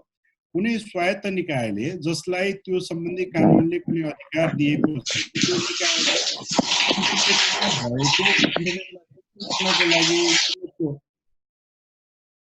सामग्री नियमन गर्नको लागि, कन्टेन्ट रेगुलेसन गर्नको लागि सफ्टवेयर किन्दैछ। अलिकति डिस्टर्ब भइरहेको नारायणजी, ब्याकग्राउन्डमा कुनै साउन्ड डिस्टर्ब यहाँ कुनै सहभागीको यहाँ अन भएछ अनि त्यसले गर्दा हजुर। त्यसले गर्दाखेरि हामीले अब आउने दिनमा यदि स्टेटले कुनै जिम्मेवारी नपाएको, कानुनी रूपमा अधिकार नपाएको कुनै एजेन्सीले सफ्टवेयर किनेर हामीले गरेको कन्टेन्टहरुको रेगुलेसन गर्छ, नियन्त्रण गर्छ भनेदेखि भोलि गएर यो चाहिँ नि खाली यो कन्टेन्ट रेगुलेसनमा रहँदैन, यो सर्भाइलेन्सको फेजमा जान्छ। राज्यले नागरिकको चाहिँ नि अनलाइन बिहेभियर के छ भन्ने एक किसिमको निगरानी हुनेछ त्यो, र त्यसपछि गएर त्यसले भोलि गएर तपाईले कन्सेप्ट अफ बिग ब्रदर सुन्नु भएको छ होला पक्कै पनि। यो भनेको आधिकारिक निकायले अथवा सरकारले तपाईले गरेको प्रत्येक निकाय, तिमीले गरेको प्रत्येक काम, क्रियाकलाप, कारबाही मैले हेरिरहेको छु है भनेर भन्ने जुन बिग ब्रदरको कन्सेप्ट छ, त्यसले गर्दा सेल्फ सेन्सरशिप बढ्न जान्छ। त्यो किसिमको सिचुएसन चाहिँ क्रिएट हुने देखिन्छ। र एउटा कुरा के भन्दाखेरि कुनै पनि सरकारी निकाय अथवा प्राइभेट कम्पनीले सामग्रीहरू, इन्फ्रास्ट्रक्चरहरू डेभलप गर्दाखेरि चाहे त्यो सफ्टवेयर होस् चाहे त्यो हार्डवेयर होस्, त्यसले चाहिँ नि मानवाधिकारको भ्यालुजहरूलाई इन्टिग्रेट हुने गरी सिस्टमको विकास गरिनुपर्छ। त्यो सफ्टवेयर पनि त्यो हार्डवेयर पनि त्यो भ्यालुज भन्दा बाहिर गएर चाहिँ प्रयोग गरिनु हुँदैन, डेभलप गरिनु हुँदैन। कतिपय देशहरूमा अहिले पनि त्यस्ता खालका सर्भाइलेन्स चाहिँ नि टेक्नोलोजीहरू यो मानवाधिकारको उल्लङ्घनमा कुख्याति कमाएका देशहरूलाई त्यस्तो खालको सफ्टवेयरहरू बेचिएको भनेर चाहिँ ती कम्पनीहरूको बारेमा अहिले पनि चर्चा भइरहेको छ। त्यसले गर्दाखेरि अहिले हामी कहाँ चाहिँ नि दुई तीनटा कुरा गर्नु जरुरी छ। इन्टरनेट फ्रिडमको लागि एउटा त एक्सेसको कुरा पनि, इन्टरनेट फ्रिडमको एउटा महत्त्वपूर्ण पार्ट हो एक्सेस हो। अहिले यो कोभिड पेन्डेमिकले हामी धेरैलाई चाहिँ नि एकै ठाउँमा लिएर आइदिएको छ। त्यो माध्यम एकै ठाउँमा लिएर आइदिने माध्यम भनेको इन्टरनेट हो। त त्यो इन्टरनेटको पहुँच कस्तो छ त? त्यो इन्टरनेटको पहुँच दुर्गममा र सुगममा एकै किसिमको छ वा छैन? विभिन्न लैङ्गिक हिसाबले यसको खाडल कतिको छ, महिलामा कति छ, पुरुषमा कति छ, विभिन्न जात जातिको बिचमा त्यो खाडल कतिको छ। त्यसपछि गएर यो अपाङ्गता भएका व्यक्तिहरूको लागि यो प्लेटफर्म हामीले कतिको सहज र एक्सेसिबल पहुँच योग्य बनाउन सकेका छौँ। त्यो इन्टरनेट फ्रिडमको कुरा गर्दाखेरि त्यसलाई पनि हेरिनुपर्ने हुन्छ। त्यसपछि गएर जेन्डरको हिसाबले यहाँ कतिको सेफ फिल गर्छन्, विभिन्न अल्पसङ्ख्यक यौनिक तथा लैङ्गिक अल्पसङ्ख्यक माध्यमलाई कतिको चाहिँ नि इन्क्लुजिभ ठान्छन् अथवा त्यो कतिको उनीहरूप्रतिको इन्क्लुजिभ छ, एक्सेस कतिको छ, त्यो कुराहरूलाई हेर्न पर्ने एउटा पाटो छ। एक्सेसको पाटो एकदम महत्त्वपूर्ण छ भनेदेखि, किनभनेदेखि अहिले पनि हामीले हाम्रो केही साथीहरू वेस्ट रुकुममा भएका केही साथीहरूसँग अनलाइनमा गएको महिनादेखि चाहिँ नि अनलाइनमा मिटिङ गर्न खोजिरहेको छौँ। त्यहाँको इन्टरनेटले गर्दाखेरि अरू ठाउँको साथीहरूसँग सम्पर्क भयो भने त्यहाँको भएको छैन। त्यस्तो अवस्था चाहिँ धेरै ठाउँमा छ। एक्सेस एउटा पाटो भयो, इन्फ्रास्ट्रक्चर अर्को पाटो भयो। यसपालि सरकारले आउने यसपालिको नीति तथा कार्यक्रममा आउने 2 वर्षभित्र सबै क्षेत्रमा चाहिँ नि 4G को एक्सेस पुर्याउने छौँ भनेर भन्ने लिएर आएको छ। त्यो 4G कतिको एक्सेसिबल छ इकोनोमिक हिसाबले पनि? अहिलेकै हिसाबले नेपालमा इन्टरनेट कतिको चाहिँ नि इकोनोमिकल्ली भाएबल अथवा अफोर्डेबल छ? र युएनले एउटा मापदण्ड तोकेको छ, कुनै पनि पर क्यापिटा इन्कमको, कुनै व्यक्तिको वार्षिक आयको, त्यो देशको वार्षिक आयको मिनिमम 5% भन्दा बढी चाहिँ इन्टरनेट पर्नु हुँदैन भनेको, त्यसलाई पनि घटाएर युएनले त्यो लेभल चाहिँ 3% मा लिएर आइसकेको छ। हाम्रो चाहिँ नि इन्टरनेटकोमा चाहिँ हाम्रो कति कस्ट जान्छ, त्यो अफोर्डेबिलिटी पनि हेर्न पर्ने हुन्छ हामीले फ्रिडमको कुरा गर्दाखेरि। किनभने फ्रिडम भनेको तपाईले सिद्धान्तको रूपमा चाहिँ नि छ भनेर भन्ने, तर व्यवहारिक रूपमा प्रयोग गर्न नसकिने हुनु हुँदैन। त्यसपछि अर्को गएको कुरा चाहिँ नि ट्रस्ट र सेक्युरिटीको कुरा हो। सेक्युरिटीको कुरा अघि नै हामीले भनिसक्यौँ। अहिले म एउटा उदाहरण के दिन चाहन्छु भन्दाखेरि अहिले हामीले यो पेन्डेमिकको कारणले केही हाम्रा महत्त्वपूर्ण चाहिँ नि ट्रान्जेक्सनहरू इन्टरनेटको माध्यमले हुन थाल्यो। फिनान्सियल ट्रान्जेक्सनदेखि लिएर सेवा उपभोगको ट्रान्जेक्सनदेखि लिएर हाम्रो केही पार्टहरू अनलाइनमा गयो। तर अहिलेको अवस्थामा यो साँच्चीकै चाहिँ नि कम्पल्सन हो कि अथवा चाहिँ नि यो वे अफ लाइफ अथवा हाम्रो एडप्सन हो, एडप्सन अफ टेक्नोलोजी हो कि कम्पल्सिभ चाहिँ एडप्सन हो? किनभने म तपाईँलाई एउटा उदाहरण दिन्छु। म एउटा प्रोग्राममा थिएँ, त्यो प्रोग्राममा चाहिँ नि मन्त्री पनि हुनुहुन्थ्यो, एजी पनि हुनुहुन्थ्यो, एटर्नी जनरलमा महान्यायाधिवक्ता पनि हुनुहुन्थ्यो, एनएचआरसी नेपाल मानवाधिकार आयोगको अध्यक्ष पनि हुनुहुन्थ्यो। उहाँहरू सबै आफ्नो कुर्सीमा बसेर त्यो मिटिङमा 3 घण्टाको मिटिङमा हुनुहुन्थ्यो। तर साँच्चीकै भोलि लकडाउन खुलेपछि हामी त्यस्तै खालको कार्यक्रम गर्ने कि भोलि चाहिँ तुरुन्तै यो सबै छोडेर पानसमा नै बत्ती बाल्न थाल्छौँ? त्यसले गर्दाखेरि यसलाई चाहिँ नि वे अफ लाइफको रूपमा डेभलप गर्नको लागि सिस्टमसँग ट्रस्ट पनि हुनु पर्यो, सेक्युरिटी पनि हुनु पर्यो। हामीले यही वेबिनारमा धेरै जस्तो केही ठाउँहरूमा बाहिरबाट अट्याक भएको, अनइन्भाइटेड मान्छेहरू आएको, त्यसपछि गएर चाहिने चित्र भिडियोहरू त्यसरी चाहिँ नि सामग्री प्रदर्शन भएको भन्ने पनि सुनेको छौँ। त्यसले गर्दाखेरि ट्रस्ट पनि एउटा पार्ट हो र त्यो सिस्टम सेक्युर हुनु पनि इन्टरनेट फ्रिडमको एउटा पार्ट हो। त्यसपछि गएर नेट न्युट्रलिटीको पनि पार्ट छ, त्यो अलि टेक्निकल पार्ट छ। त्यो भनेको इन्टरनेटमा भएका सबैलाई चाहिँ समान रूपको व्यवहार गरिनुपर्छ, कसैलाई पनि फरक फरक किसिमको व्यवहार गरिनु हुँदैन भनेर भन्ने हो। अब आजको सेसन पहिला नै चाहिँ नि हामीले लगभग 1-1.5 घण्टा छुट्याइसकेका प्रेजेन्टेसनमा गइसकेको छ। म सुनैनाजी पनि हुनुहुन्छ, म त्यति धेरै लामो लिँदिनँ। त्यसले गर्दाखेरि इन्टरनेट फ्रिडमको कन्सेप्टको मात्र, त्यसपछि गएर त्योसँग सम्बन्धित केही कानुनको मात्र मैले कुरा गरेँ र प्रश्नहरू आएको खण्डमा, स्पेसिफिक प्रश्न भएको खण्डमा म फेरि आउनेछु भन्दै मैले अहिले आफूलाई रोकेँ। धन्यवाद नारायणजी। धन्यवाद सन्तोषजी, तपाईँको प्रस्तुतिका लागि। असाध्यै इन्टरनेट स्वतन्त्रतासँग जोडिने विषयवस्तुहरू, नेपालको लहरू, अन्य कार्यविधिहरू समेतको यहाँ चर्चा गरिदिनु भयो। तपाईँलाई धेरै धेरै धन्यवाद दिएर हाम्रो अर्को पेनलिस्ट हुनुहुन्छ सुनैना घिमिरे पाण्डे। मैले अघि पनि भने कम्प्युटर एसोसिएसन नेपालको पूर्व उपाध्यक्ष पनि हुनुहुन्छ। उहाँ जनरल टेक्नोलोजीको म्यानेजिङ डाइरेक्टर पनि हुनुहुन्छ। सुनैनाजी। नमस्ते सबैजनालाई र धेरै धेरै धन्यवाद नारायण प्रसाद सर। र आज लोकतन्त्रले जुन कार्यक्रम गर्नुभएको छ एकदम सराहनीय लागेको छ र म धेरै फर्मालिटी नगरिकन, किनभने म लास्ट वक्ता पनि हुँ जस्तो लाग्छ आजको कार्यक्रमको, म सिधै प्रसङ्गमा जान चाहन्छु। हालसम्म म चाहिँ अहिलेको अवस्था के छ साइबर क्राइमको विषयमा, किनभने यो फ्रिडम अफ एक्सप्रेसनको विषयमा धेरै जस्तो चाहिँ हाम्रो सरले सन्तोष सरले भनिहाल्नु भएको छ। म चाहिँ साइबर सिक्युरिटीको अहिलेको हालको अवस्था के छ र कसरी सङ्घ संस्थाहरू इन्भल्भ छ र कस्तो किसिमको क्राइमहरू भइरहेछ भन्ने विषयमा चाहिँ अलिक बढी फोकस गर्छु। आजको दिनमा नेपालमा चाहिँ इन्टरनेट प्रयोगकर्ता हेर्नुहुन्छ भने 16.67 मिलियन नेपालीजहरूको चाहिँ इन्टरनेटमा पहुँच छ 2019 को डेटा हेर्दाखेरि। र अहिले आएर नेपालमा कस्तो किसिमका घटनाहरू भइरहेछन् साइबर सिक्युरिटी सम्बन्धी भन्दाखेरि जस्तै एटिएम अट्याक, पस अट्याक, अनि अझको distributed denial of services, ransomware, spear phishing, privacy leaks, यो अलिकति सबै अङ्ग्रेजीमा किन भन्दैछ जसको ठ्याक्कै नेपाली टर्म्सहरू छैनन्, प्रायः जस्तो सबैलाई अङ्ग्रेजीमै डिफाइन गर्ने चाहिँ यो किसिमको क्राइमलाई। र त्यसै गरी डेटा ब्रिचिङ, अनि सोसल मिडियामा हुने किसिमका क्राइमहरू, त्यसरी फल्स इन्फर्मेसनहरू सेयर गर्ने कुराहरू भयो, र यस्तै किसिमका क्राइमहरू चाहिँ नेपालमा हालसम्म भएका छन्। र यो प्रत्येक वर्ष हेर्नुहुन्छ भने बढ्दै गएको अवस्था छ। र यो लकडाउन भित्रमा पनि एकदमै धेरै यस्ता किसिमको क्राइमहरू भएका छन्। र हामीले सरस्वती हेर्दाखेरि चाहिँ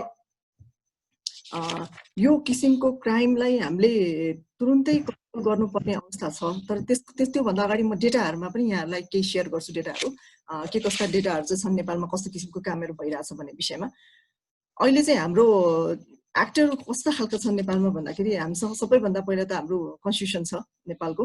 त्यसै गरी अहिले आइटी पोलिसी 2015 पनि आइसकेको छ। त्यसै गरी ब्रडब्यान्ड पोलिसी 2015 आएको छ। सन्तोष सरले धेरै एक्टको कुराहरू गरिसक्नु भएको छ। म उहाँले छुटाउनु भएको कुराहरू मात्रै केही कुराहरू कभर गर्छु यसमा। इलेक्ट्रोनिक ट्रान्जेक्सन एक्ट 2063 आइसकेको छ। त्यसै गरी गभर्मेन्ट नेपालबाट पनि विभिन्न पोलिसिज र प्रोग्रामहरू आएका छन्। तर हामीसँग अहिले हुनुपर्ने वास्तवमा के भन्छ चाहिँ हाम्रो जुन साइबर सिक्युरिटी पोलिसी 2016 भनेर ड्राफ्ट भएको छ, तर त्यो चाहिँ हामीले अहिले पाइसकेको अवस्था छैन, त्यो अप्रुभ भइसकेको अवस्था छैन। र यसको यो साइबर क्राइम हुँदाखेरि चाहिँ कस्तो किसिमको एक्टबाट उहाँले उपचार दिइराख्नु भएको छ भन्दाखेरि विभिन्न किसिमको अहिले मैले भर्खरै लिएका एक्टहरूबाट पनि उहाँले उपचार दिइराख्नु भएको छ।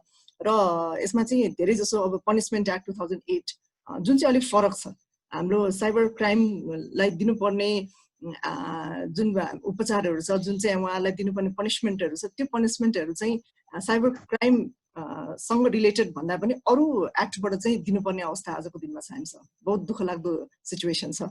जस्तै अब चिल्ड्रेन एक्ट 1992, अब क्राइम एन्ड पनिसमेन्ट, यसलाई हामी पब्लिक एक्ट भन्छ 1970, त्यसै गरेर हाम्रो पेटेन्ट डिजाइन ट्रेडमार्क एक्ट 1965, र त्यसै कपिराइट एक्ट 2002 र कन्ज्युमर प्रोटेक्सन एक्ट 1998, यस्ता किसिमका एक्टहरूबाट चाहिँ अहिले एउटा उपचारको व्यवस्था चाहिँ गरिएको छ। र यसमा चाहिँ हामीले जुन हाल के लकडाउनभन्दा अगाडिदेखिका केही कुराहरूमा यहाँहरूलाई अलिकता ध्यान आकर्षण गर्न चाहन्छु। जस्तै के ह्याक, धेरै जसो यो ह्याकका घटनाहरू हामीले लकडाउनभित्र पनि भोग्यौँ र त्योभन्दा अगाडिदेखि भोग्यौँ। हजुरले कतिको यो न्युजमा फलो गर्नु भएको छ कि छैन।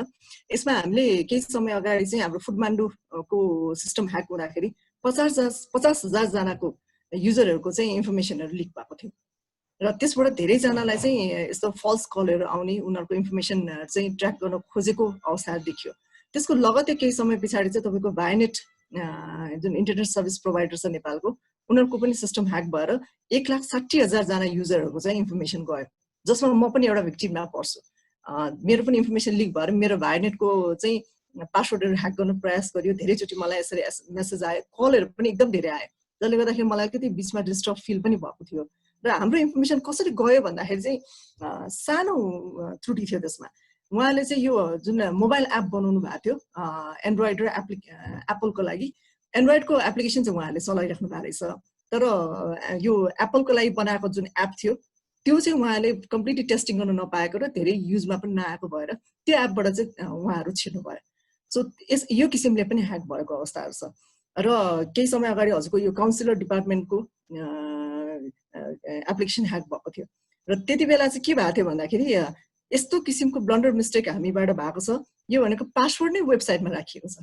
अहिले भर्खर रामहरि सरले हामीलाई सेयर गर्नुभएको थियो धेरै नै, उहाँले पासवर्डहरू सिम्पली अरूले ट्र्याक गर्न सक्छ, तर यो अवस्थामा चाहिँ वेबसाइटमा पासवर्ड राखेको हुनाले चाहिँ त्यो वेबसाइट चाहिँ ह्याक भएको अवस्था थियो।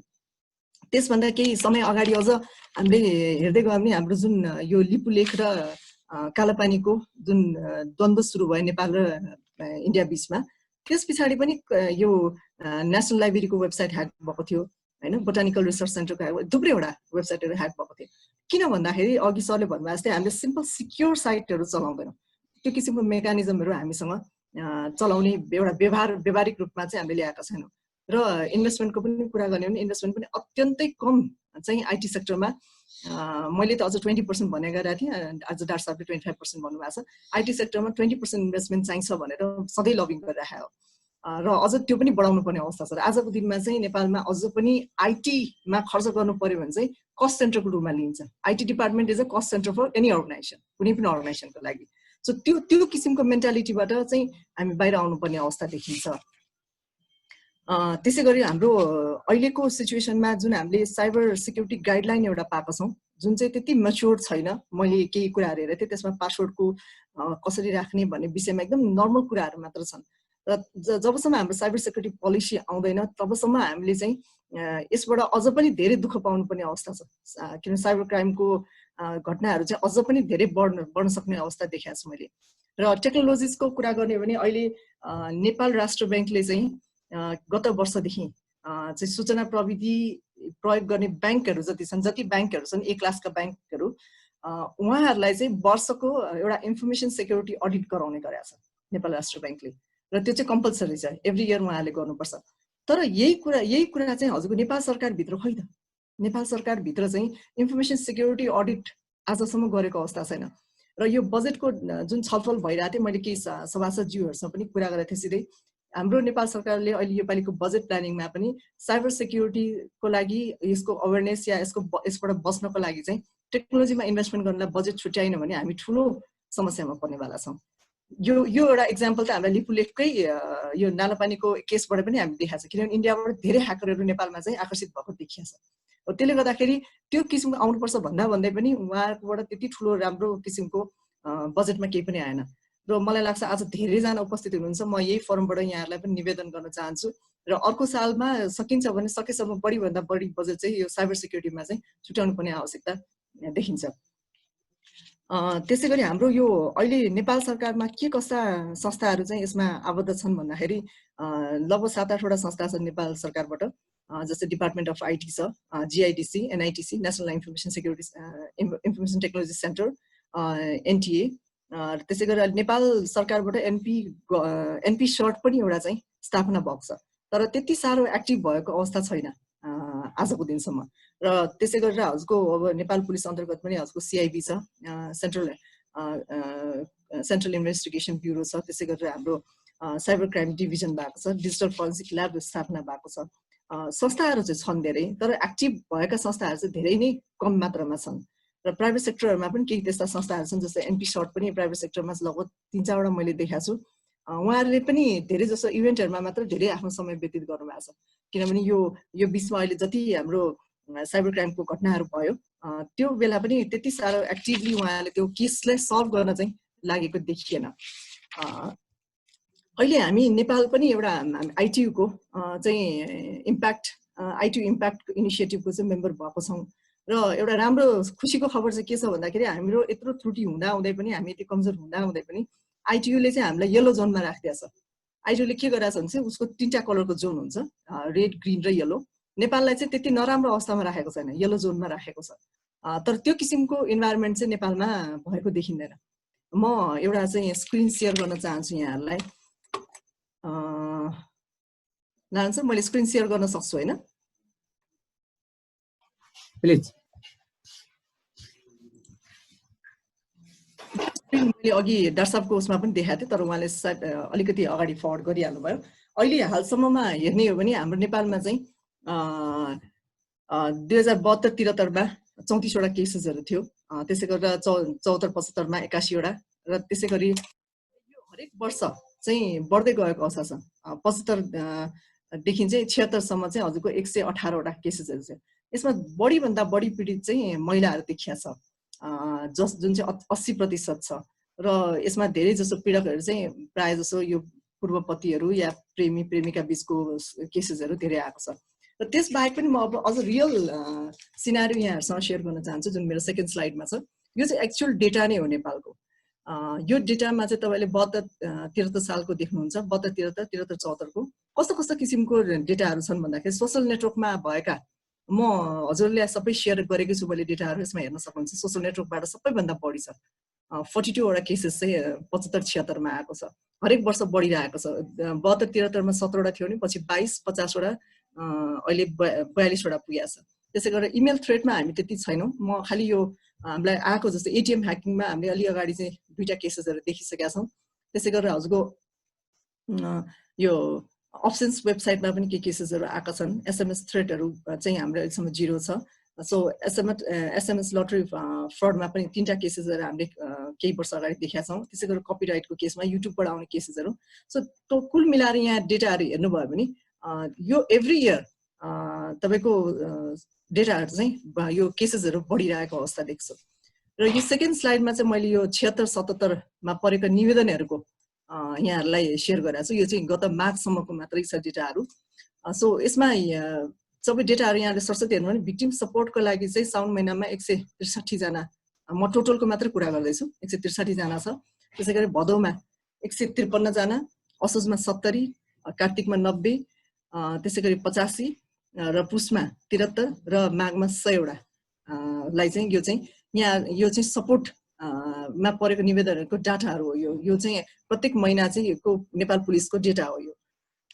त्यसै गरेर हजुरको यो आर्थिक वर्ष 2076-77मा काम कारबाहीको विवरणहरू, उहाँले जुन काम कारबाही गर्नु कस्तो कस्तो किसिमका मुद्दाहरू थिए, त्यसलाई चाहिँ कतिमा सफलता पाउनुभयो भनेमा चाहिँ जस्तै सुरुमा हेर्नुभयो भने केही मुद्दाहरूमा उहाँले सफलता पाउनु भएको छ, कुनैमा मिलापत्र भएको छ, कुनैमा फाइलहरू चालु अवस्थामा छ, कतिपय मानिसहरू चाहिँ पक्राउ पर्ने प्रोसेसमा छन्, कति अदालतमा गएको छ र कतिपय फेसबुकसँग पत्राचार गरिरहेको अवस्था छ, फेसबुकलाई रिपोर्ट गरेको अवस्था छ।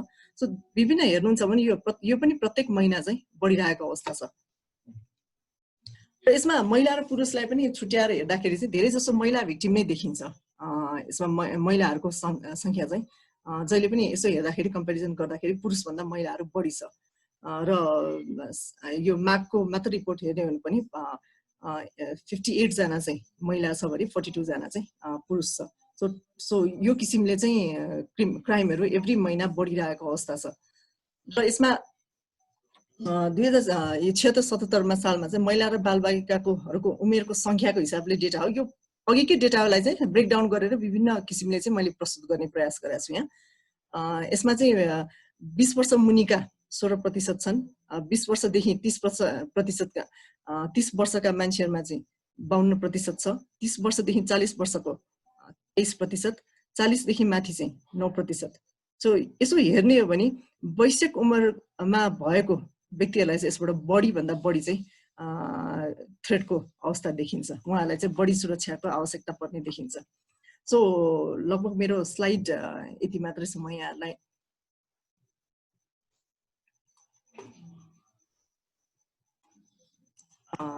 सरी मैले केही अलिकति बढी समय लिएँ। यो मेरो साइट सेयर मैले स्टप गर्न सकिनँ सर, हजुरको तर्फबाटै गर्नु पर्ला।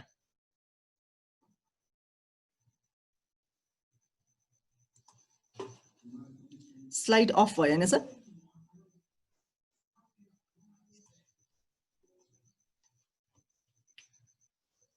नारायण सर सुनिया छ मैले बोलेको?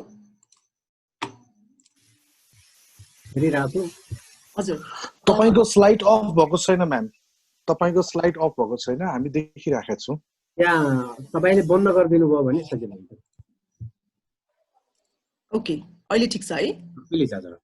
हजुर धन्यवाद। त्यसै गरेर हामीले अहिले हेर्ने हो भने प्रत्येक दिन हजुरको यो लकडाउन भित्र 6वटा केस चाहिँ साइबर सिक्युरिटीको दर्ता भइरहेछ प्रत्येक दिन, र यो चाहिँ हामीले अघिको रेकर्ड पनि हेर्दै जाने, यो 2 देखि 3 गुणा चाहिँ प्रत्येक वर्ष बढ्ने सम्भावना देखिया छ। भनेपछि यो अझ बढ्दै जाने अवस्था चाहिँ आगामी दिनहरुमा हुन्छ। र प्राइभेट सेक्टरहरु पनि केही संस्थाहरु अब अहिले खुल्न थालेका छन्, केही 7-8 वटा संस्थाहरु चाहिँ यो साइबर सिक्युरिटीको लागि चाहिँ उहाँहरु स्पेशली काम गर्ने, मोनिटर गर्न थाल्नु भएको छ। 7-8 वटा संस्थाहरु चाहिँ दर्ता भएर काम पनि गर्न सुरु गरिसक्नु भएको छ। त्यसै गरेर हाम्रो जस्तो अब के गर्नुपर्छ भन्दाखेरि चाहिँ फर्स्ट कुरा चाहिँ हामीले यो जुन इन्फर्मेसन सिक्युरिटी अडिट जुन अहिले ब्याङ्कहरुले सुरु गरिसकेका छ, त्यसै गरेर प्रत्येक प्राइभेट सेक्टर तपाईँ गभर्नमेन्ट सेक्टर हरेक क्षेत्रमा चाहिँ यो इन्फर्मेसन सिक्युरिटी म्यान्डेटरी लागू हुनुपर्ने अवस्था देखिन्छ। त्यो भइदियो भने के हुन्छ, जसरी हामीले वार्षिकी रूपमा चाहिँ हामीले अकाउन्टको अडिट गर्छौँ, जस्तै यो असार मसान्त भित्रमा अब वर्षभरिको अकाउन्टको अडिट गरे जस्तै इन्फर्मेसन सिक्युरिटीको अडिट पनि वर्षको एकचोटि अनिवार्य रूपमा गर्नुपर्ने आवश्यकता छ। त्यसको लागि केही लबिङ पनि भइरहेको छ, तर हामी सबैजना मिलेर गर्यौँ भने चाहिँ आउटपुट अलि चाँडै आउँछ। किन भन्दाखेरि मेरो के छ भने जबसम्म हामीलाई समस्या पर्दैन, नेपालीहरू एकदम सुरक्षित छ भनेर महसुस गर्ने हाम्रो जुन बानी छ, वास्तविक त्यो एकदमै गलत सोच हामीले राखेका छौँ। हामी वास्तवमा एकदम भनरेबल छौँ। हामीलाई अघि डाक्टर साहबले पनि भन्नुभएको जस्तै हामी एकदम भनरेबल छ र यसमा इन्भेस्टमेन्ट पनि एकदमै कम गरिएको छ, र आजसम्म हामीले कसैले एट्याक नगरेर मात्र बचिरह्यो। हामी नेपालीहरूको प्राय भनिन्छ नि पशुपतिनाथको कृपाले हामी आजसम्म बच्या भने जस्तै हो। अब यसमा चाहिँ एकदमै इन्फर्मेसन सिक्युरिटी अडिट गर्न एकदमै जरुरी देखिया छ। जस्तै हाम्रो यसलाई पेनिट्रेसन या यो भ्याप टेस्ट भनिन्छ, त्यो किसिमको टेस्टिङहरू पनि बेला बेलामा गर्नुपर्ने आवश्यकता देखिया छ। साइबर सिक्युरिटीको अवेरनेसहरू या ट्रेनिङहरू गर्नुपर्ने आवश्यकता देखिया छ। त्यसै गरी आइटी सिस्टमको सिक्युरिटी स्पेसिफिक ट्रेनिङहरू चाहिँ बेला बेलामा सबैलाई गर्नुपर्ने आवश्यकता देखिन्छ।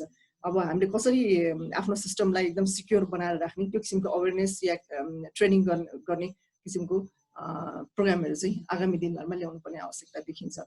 र यसो हेर्दाखेरि अहिलेसम्म हामीले यो साइबर सिक्युरिटीमा मुद्दाहरू त दायर भए, तर कतिपय मुद्दाहरू चाहिँ त्यो उपचार नपाएर अड्किरहेको अवस्था छ। अब मलाई लाग्छ म अलिकति यो रिसर्च पनि गर्दैछु यो विषयमा, साइबर सिक्युरिटीमा चाहिँ कति मुद्दाहरू चाहिँ आजसम्म सक्सेस भएको रहेछन् त, कतिवटा मुद्दा दायर भएर कतिवटा मुद्दाले चाहिँ त्यसको फैसला र निचोडमा पुगेका छन् भन्ने कुराले चाहिँ म अझै त्यसको मेरो मसँग प्रपर डेटा छैन आजको दिनमा, र त्यो सम्बन्धी चाहिँ म केही रिसर्च गर्दैछु। किनभने यो मुद्दा दायर हुन्छन् तर त्यो यति लामो भइदिन्छ, त्यसले सक्सेस पाउनलाई चाहिँ एकदमै गाह्रो छ। त्यसले गर्दाखेरि यस्तो किसिमको सिनारियो आजको दिनमा नेपालमा छ, र आगामी दिनमा हामी सबैजनाले मिलेर यसलाई चाहिँ कसरी निराकरण गर्ने, आफ्नो प्राइभेसी कसरी राख्ने, व्यक्तिगत प्राइभेसी पनि एकदम जरुरी छ। किनभने अघि भर्खर यहाँहरूलाई मैले सेयर गरेको जुन डेटाहरू छ त्यो चाहिँ धेरै जसो चाहिँ ह्युमन रिलेटेड साइबर क्राइमहरू धेरै छ। संस्थाको साइबर क्राइम भन्दा पनि नम्बरको अङ्कमा हेर्नुहुन्छ भने चाहिँ ह्युमन रिलेटेड क्राइम धेरै छ। त्यही भएर हामी आफू पनि व्यक्तिगत रूपमा सुरक्षित हुन एकदमै आवश्यकता छ। र म यति भन्दै सायद मैले आफ्नो अन टाइम सकाएको जस्तो लाग्छ। धेरै धेरै धन्यवाद। थ्याङ्क यू, धेरै धेरै धन्यवाद छ म्याडम। असाध्यै राम्रो प्रेजेन्टेसन गर्नुभयो। यसबाट हाम्रा सबै सहभागीहरूलाई लाभ पुगेको छ भन्ने मलाई पुरै विश्वास छ। अब ढिलो नगरिकन म केही जिज्ञासाहरू यहाँ हात उठिसकेको छ र अरू कसैको जिज्ञासा छ भने पनि म अनुरोध गर्न चाहन्छु। यहाँ वरिष्ठ अधिवक्ता डाक्टर नारायण घिमिरेले अघि हात उठाउनु भएको छ।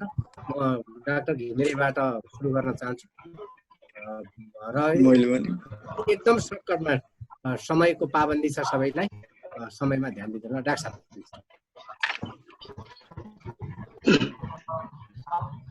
धन्यवाद भट्टराईजी। एकदम एक्सलेन्ट प्रेजेन्टेसन, भेरी इन्फर्मेटिभ। मैले अब यो डिटेल धेरै समय नलिकन सम्भवतः जेनरल क्वेसन, तर विशेष गरेर हाम्रो डाक्टर साहब सुवेदी सरलाई लक्षित गरेर मैले एउटा सानो जिज्ञासा राख्न खोजेँ। हामी सिग्देजीले लको बारेमा अलिकति भनिरहनु भयो, राइट टु पर्सनल एक्ट र इन्भेसन अफ प्राइभेसी एक्टहरू हामीसँग वी हेभ ल इन प्लेस। तर के छ भने अहिले अब यो संसदमा पनि यो इन्टरसेप्ट गर्ने पनि पाउने गरी इन्टरसेप्टिङको चाहिँ नि अनरिजनेबल युज गर्ने जस्तो हिसाबले प्रपोज भइरहेको बिलको सन्दर्भमा मलाई कति यो प्राविधिक कुरा जान्न चाहिँ इच्छा भएको भने यो हामीले मोबाइल र ल्यापटप कहीँ हामीले बोलेको कुरा, लेखेको कुरा, रेकर्ड गरेको कुराहरू, मेसेज र भोइस रेकर्डहरू कति समयसम्म टेक्निकली रहन सक्छन् र कति समयसम्म मान्छेले चाह्यो भने रिट्राइभ गर्न सक्छ। मलाई त्यो अलिकति जानकारी पाए हुन्थ्यो भन्ने मैले जिज्ञासा राखेँ। हस्, धन्यवाद डाक्टर साहबलाई। त्यसपछि म अधिवक्ता विश्वजित तिवारी नेपालदेखि हुनुहुन्छ। विश्वजीले हात उठाउनु भएको। डाक्टर साहब धन्यवाद सर, यो धेरै इन्फर्मेटिभ यो इस्यु हो सर। यसमा चाहिँ मैले यो मानव अधिकारसँग यो इन्टरनेटले कसरी इन्फर्मेटिभ जोड्न सकिन्छ, जस्तै क्वालिटी युक्त internet is a fundamental human right भन्ने अहिले नयाँ आएको छ। यो छ सबै अधिकार, खाना पाउने अधिकार, जस्तै अहिले इन्टरनेट पनि मान्छेले एउटा जीवनको अभिन्न राइट टु लाइफ जस्तै यो जीवनको अभिन्न बनेको छ। यसको उत्तर मैले सन्तोष सरसँग चाहिँ धन्यवाद विश्वजी। इन्टरनेट त्यति राम्रो गरेर यसपछि डाक्टर बसन्त ढकालले हात उठाउनु भएको छ। बसन्त सर। धन्यवाद नारायणजी। मेरो चाहिँ कुरो कस्तो भन्दाखेरि हाम्रो सुनैनाजीको असाध्यै राम्रो छ, तिनैजना डाक्टर साहबहरूले असाध्यै राम्रो गर्नु भएको छ। मेरो सुनैनाजीसँग चाहिँ मेरो अनुरोध के भनेदेखि त्यो हामीले जुन क्याटेगोराइज डेटा गरेको थियो नि, सोसियो इकोनोमिक डेटाहरू, जस्तो जेन्डर वाइज गऱ्यौँ हामीले, मेल फिमेलमा हेऱ्यौँ होइन। त्यसपछि अर्को हामीले चाहिँ एज ग्रुप अनुसार पनि हेरेका छौँ। र मैले चाहिँ उहाँलाई रिक्वेस्ट के भनेदेखि यो कास्ट एन्ड इथनिक ग्रुप अनुसार पनि हेर्ने र एजुकेसन स्ट्याटस अनुसार पनि हेर्दाखेरि कुन चाहिँ त्यसरी परेर छन् मोर साइबर क्राइममा भन्ने कुरो हामीले थाहा पाउन सक्छौँ जस्तो मलाई लाग्छ। त्यसले गर्दाखेरि मोर फ्रुटफुल हुन्छ होला उहाँको रिसर्च भन्ने मलाई उहाँलाई चाहिँ सजेसन दिन चाहन्छु। अरू कुरा ठिकै छ, राम्रो छ, सबै प्रेजेन्टेसन राम्रो छ। हाम्रो पहिलो प्रेजेन्टेसन, दोस्रो प्रेजेन्टेसन, तेस्रो प्रेजेन्टेसन एक अर्का बिच यति राम्रो छ कि नारायणजीको यो कार्यक्रमले आज चाहिँ स्ट्यान्डर्ड मापन भन्दा माथि गएको छ। त धन्यवाद। धन्यवाद बसन्त सरलाई धेरै धेरै धन्यवाद। त्यसपछि हाम्रो ज्ञाननिष्ठ गेवाली सर हुनुहुन्छ, उपप्राध्यापक टियुको। गेवाली सरलाई। हजुर, सबैलाई नमस्कार। आज यो कार्यक्रममा मलाई यसरी जोड्ने अवसर दिइदिने हाम्रो मेरा परम मित्र विष्णु पन्थीजीलाई सबैभन्दा पहिले धन्यवाद दिन्छु। अनि नारायण सरको यो प्रस्तुता भूमिकामा पनि असाध्यै यो समयमा कार्यक्रम सकिने भएको हुनाले उहाँलाई पनि मैले हार्दिक प्रशंसा गर्दछु। किन भन्दा हामीले प्रशंसा गर्नुपर्ने ठाउँमा गर्नु पनि पर्छ। र वक्ताहरूको मैले दुईजना वक्ताहरूको सुने, अघिल्लो वक्ता चाहिँ सुन्न पाइनँ, अलि छिटो ढिलो समयमा म जोडिएको हुनाले। र मलाई चाहिँ पछिल्लो वक्ता जुन म्याडमले चाहिँ प्रस्तुति गर्नुभएको थियो, उहाँले त्यहाँ जुन अनुसन्धानमूलकै प्रस्तुति भन्छु मैले यसलाई, अब यो छोटो समयमा उहाँले खोजमूलक गर्नुभएको हो। आगामी दिनमा उहाँले अझै यसलाई चाहिँ नेपालीमा पनि बनाएर सबै चाहिँ नेपाली पाठकहरू अङ्ग्रेजी नबुझ्नेहरूलाई पनि अलिकति ठाउँ ठाउँमा पुर्याएर यो चेतना फैलाइदिनु भयो भनेदेखि अझै राम्रो हुन्छ भन्ने मेरो चाहिँ अनुरोध छ। सुझाव भन्दा पनि यो अनुरोध हो। किन भन्दा धेरै मानिसहरू चाहिँ अझै पनि यसलाई राम्रोसँग बुझ्दैनन्, अङ्ग्रेजी शब्दहरू नबुझ्ने पनि हुन्छन्। उहाँले नेपाली ठ्याक्कै नेपालीमा नभए पनि त्यसलाई चाहिँ आशय बुझिने गरी चाहिँ बनाइदिनु भयो भनेदेखि सबै अझै धेरै व्यक्तिहरू लाभान्वित हुन्थे। यो चाहिँ एकदम राम्रो कार्यक्रम मलाई लाग्यो र यसको लागि चाहिँ यहाँहरूलाई हृदयदेखि नै सम्पूर्ण व्यक्तिहरूलाई म हार्दिक धन्यवाद दिन्छु। थ्याङ्क यू गेवाली सरलाई। अब हाम्रो आरएम थपलिया, उहाँले पुरा नाम अहिले आफै बताउनु हुनेछ। थपलियाजी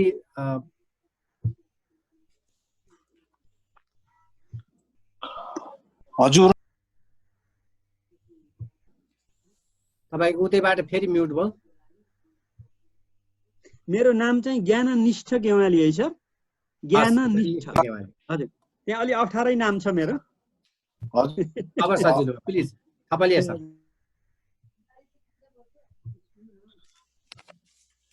हजुर, म राममणि थपलिया।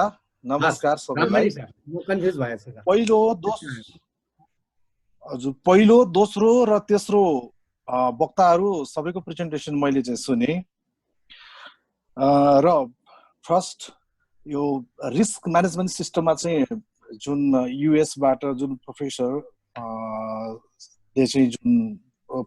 साहबको जुन प्रेजेन्टेसन थियो, यसमा मिलिटरी पुलिस र जुन मिनिस्ट्री अफ फरेन एफेयर्सको चाहिँ डाटा प्रोटेक्सन सिस्टममा छुटे तापनि तर उहाँले भन्नु खोज्नु भएको ओभरअल गभर्मेन्टको यो चाहिँ तपाईँको साइबर अथवा हाम्रो जुन डिजिटल सिस्टममा चाहिँ हाम्रो चाहिँ अलिकता यो रिस्क म्यानेजमेन्ट सिस्टम विक छ भन्ने कुरा जुन उहाँले गर्नुभयो, त्यस सम्बन्धी प्रतिक्रिया। अर्को हाम्रो दोस्रो यसमा कोभिड-19 जुन सब्जेक्ट टपिकमा उहाँ आउनु भएको थियो, जुन पेन्डेमिक पछि जुन डिजिटल सिस्टमहरू अलिक बढी एडप्सन भइरहेको छ र यो तपाईँको रेगुलरिटी हो कि यो चाहिँ तपाईँको अहिलेलाई जुन अहिलेको जुन ड्युरेसनलाई मात्रै हो भन्ने कुरा उहाँले यसमा फोकस गरिराख्नु भएको थियो। र अर्को थर्ड वक्ताले उहाँले चाहिँ इन्फर्मेसन सेक्युरिटी चाहिँ सिस्टममा यसको चाहिँ अडिट गर्नुपर्ने कुराहरूमा चाहिँ जुन एनआरबीले पनि अडिट गरिराखेको, गभर्मेन्टको जुन मेन विङ्सले चाहिँ किन गरिराखेको छैन, किन यसमा चाहिँ अब यो रेगुलेटरी बडी मेन बडीले चाहिँ किन गरिरहेको छैन भन्ने कुरा उहाँले राख्नुभयो। यो तीनैवटामा मैले चाहिँ आफ्नो यसमा जिज्ञासा के हुन्छ भनेदेखि उहाँलाई सुझाव म केही दिन्न, उहाँहरू आफ्नो ठाउँमा एक्सपर्ट हुनुहुन्छ, तर मेरो जिज्ञासा के हो भने यसमा ट्रेनिङ एन्ड अवेरनेस एउटा पार्ट आयो र अर्को इन्भेस्टमेन्ट एन्ड डेभलपमेन्ट। तीनैवटा वक्ताहरूको कुराहरूमा रहँदाखेरि यो कुराहरू चाहिँ ल्याकिङ पोइन्ट्स यी कुराहरू देखियो, ट्रेनिङ एन्ड अवेरनेस र इन्भेस्टमेन्ट एन्ड डेभलपमेन्ट। अब यसको लागि के छ भने अब यहाँ थुप्रै एक्टहरूको कुरा, अधिवक्ताबाट छुटेको कुराहरूमा पनि अरू थुप्रै एक्टहरू पनि यहाँ अब धेरै एक्टहरू छन्। आखिर यो तपाईँको पोलिसी लेभलबाटै हुने कुरा हो, यसको कन्ट्रोल मेकानिजमहरू तयार गर्ने कुरा, अब यो इम्प्लिमेन्टेसन लेजिस्लेसनको नै कुराहरू हुन्छ। यसरी गर्दाखेरि यसमा चाहिँ पार्लियामेन्टेरियनहरूलाई नै, किनभने अब हामीहरूले जति बुझे पनि हाम्रो चाहिँ एउटा इन्ट्रेस्ट मात्रै हो, दुईटा कुरा हुन्छ, एउटा सर्कल अफ इन्ट्रेस्ट र एउटा सर्कल अफ इन्फ्लुएन्स भन्ने हुन्छ। अब हामीहरूले बुझेको कुराहरू लागू गर्न सकेको भए हामी जस्तो मान्छेहरूले बुझेको कुराहरूलाई त यो देश कहाँ पुगिसक्थ्यो होला, उनीहरूले नै बुझ्नुपर्ने हुन्छ। त्यसरी गर्दाखेरि पार्लियामेन्टेरियनहरूलाई नै एक्सपर्टहरूले चाहिँ यसको चाहिँ यो जुन रिस्क सिस्टमको बारेमा र हामीले तपाईँको यो रिस्क मेकानिजम अथवा रिस्क म्यानेजमेन्ट सिस्टम अलिकता स्ट्रङ गर्न सकेनौँ भने स्टेटलाई भोलि गएर के खालको तपाईँको समस्या आउन सक्छ, इन्डिभिजुअल सिटिजनलाई या कुनै अर्गनाइजेसनलाई या होल तपाईँको गभर्मेन्टलाई भन्ने कुरा चाहिँ पार्लियामेन्टेरियनहरूलाई नै यसको चाहिँ तपाईँको अवेरनेस प्रोग्रामहरू राखेर अनि उनीहरू मार्फतबाट यो पोलिसी लेभलबाट चाहिँ माथिबाट अनि बिस्तारै यो चाहिँ तपाईँको इन्भेस्टमेन्ट र डेभलपमेन्टको पार्ट जुन 20% 25% को कुरामा त्यसपछि हामी बिस्तारै आउन सक्छौँ होला भन्ने लाग्छ मलाई। Thank you. यही नै छ मेरो छोटो समयमा। Thank you Rammani Thapaliya sir, धेरै राम्रो क्वेसन गरिदिनु भयो। ओभरअल करिब अब यहाँ हात उठाउने साथीहरूको पालो त सकिएको छ नै, तर यहाँ कोही पनि महिला मित्रले हात उठाइदिनु भएन। यदि कसैको छ भने महिला मित्रको लागि मैले 2 मिनेट समय खर्चिनेछु, त्यसपछि म प्यानलिस्टमा जान्छु। कुनै दिदीबहिनीहरूको केही जिज्ञासा छ? यत्रो धेरै हामी सोसल साइटहरू चलाउँछौँ, यसका पनि केही राम्रा पक्ष केही नराम्रा पक्ष अवश्य पनि छन्। कसैको त्यो जिज्ञासा छ भने प्लिज छ भने यहाँहरूले कृपया हात उठाइदिनु होला। र यहाँ राजेश भट्टजीले हात उठाउनु भएको छ, म उहाँको जिज्ञासा प्रश्न राख्न अनुरोध गर्छु। नमस्कार सबैलाई। मैले विशेष गरी रामहरि सरको चाहिँ तपाईको भिडियो हुनुहुन्छ भट्टजी? हुन्छ। नमस्ते सबैलाई। मेरो नाम राजेश भट्ट, म चाहिँ एउटा टेक स्टार्टअपमा काम गरिरहेको छु। मैले रामहरि सरको प्रेजेन्टेसन पुरै हेरेँ, त्यसपछि सन्तोष सरको चाहिँ अलिकति आधी जति हेर्न पाएँ। मेरो विशेष क्वेसन पनि रामहरि सरलाई नै छ, सुवेदी सरलाई। हाम्रो यो गभर्मेन्ट र पब्लिक सेक्टरमा जो पनि वेब पोर्टलहरू अथवा इन्फर्मेसन सेन्टरहरू छ त्यो चाहिँ त्यसको भलनरेबिलिटीलाई त्यो थ्रेटहरूलाई मापन गर्ने जुन संस्थाको कुरा छ अहिलेको संस्थाहरूले चाहिँ बेसिक गरी एसएसएलको कुरा आइरहेछ। त्यो एसएसएलको कुरामा पनि त्यो बेसिक नर्म्सहरू पुरा गर्न हाम्रो सरकारलाई चाहिँ बजेट अथवा रिसोर्स कति लाग्न सक्छ। अब हामीले त त्यो गर्न सक्छौँ प्राइभेट सेक्टरहरूले होइन, त्यो गभर्मेन्टले चाहिँ किन नसकेको होला, उहाँहरूलाई चाहिँ हामीले कुन लेभलमा चाहिँ अवेर गराउनु पर्यो, 1 नम्बर। 2 नम्बर चाहिँ हाम्रो नेपालमा चाहिँ हामी प्राइभेट सेक्टरहरूले चाहिँ यो बिजनेसको स्कोपलाई चाहिँ उहाँले कसरी देख्नुहुन्छ त्यो फिल्ड एक्सपर्टको नाताले। यति प्रश्न मेरो, यो प्रश्न चाहिँ यो यति नै हो। हस्, धन्यवाद। यहाँ सम्भवतः हाम्रो अर्को नारायण घिमिरे पनि हुनुहुन्छ। यहाँ अघि म कन्फ्युजन भएँ, 2टा नारायण घिमिरे भए हुनाले म यहाँ नारायण घिमिरेजीले हात उठाउनु भएको छ। उहाँ पनि यो एक्सेस टु इन्फर्मेसनको मा नारायणजी भिडियो खोल्न मिल्छ? हेलो, तपाईँको भिडियो अन गर्न मिल्छ? हजुर भइसक्यो त सर। प्लिज कन्टिन्यू गर्नु ल। सुनिएको छ है? नमस्ते सबैलाई। यो प्रस्तुति अत्यन्त धेरै राम्रो थियो, त्यो भनिरहनै परेन। मैले एकैचोटि डाक्टर सुवेदी सरलाई, जस्तो पहिले पनि धेरै कुरा त आए, हाम्रो धेरै कमजोरी छ विकास यो सानो देशमा, तर अहिले यो संघीयतामा गएको अवस्थामा कस्तो खालको पोलिसी अथवा कस्तो खालको म्यानेजमेन्ट सिस्टम म्यानेजमेन्ट कुन लेभलले के गरी गर्न सक्लान्। जस्तो हाम्रो फेडरल लेभल छ, प्रोभिन्स लेभल छ, लोकल लेभल छ। अब समस्या त हाम्रो फेसबुकलाई नै इन्टरनेट भन्ने छ, अहिले फेसबुकै इन्टरनेट भन्ने जमाना छ, अझै पनि गाउँतिर अथवा त्यो छ। यो गर्दाखेरि यो 3टा लेयरले के गर्न सक्ला। अनि अर्को प्रश्न चाहिँ जस्तो प्राइभेट सेक्टरले, एकाडेमियाले, सिभिल सोसाइटीले र गभर्मेन्टले छुट्टै यो टोटल डिजिटल सेक्युरिटीको लागि कस्ता कामहरू गर्न सक्लान्, अलिकति सजेसन एउटा। अनि सन्तोष सरलाई चाहिँ अर्को के भनेदेखि अब त्यो अघि भएको डिसिजन टेलिकम अथोरिटीले त्यो पर्चेस गर्ने जुन कुरा छ, अब त्यसले नेट न्युट्रालिटी गायब हुने हो अथवा नेट न्युट्रालिटीको कुरा बहस उठेर जाने हो? यो मेरो क्वेसन यो। धन्यवाद नारायणजीलाई, धन्यवाद। यसपछि सञ्जीव घिमिरे, उहाँ पनि एकदम यो फ्रिडम अफ एक्सप्रेसनको एउटा अभियन्ता पनि हुनुहुन्छ र रिसर्चर पनि हुनुहुन्छ, लको प्र्याक्टिसनर पनि हुनुहुन्छ। सन्तोषजी,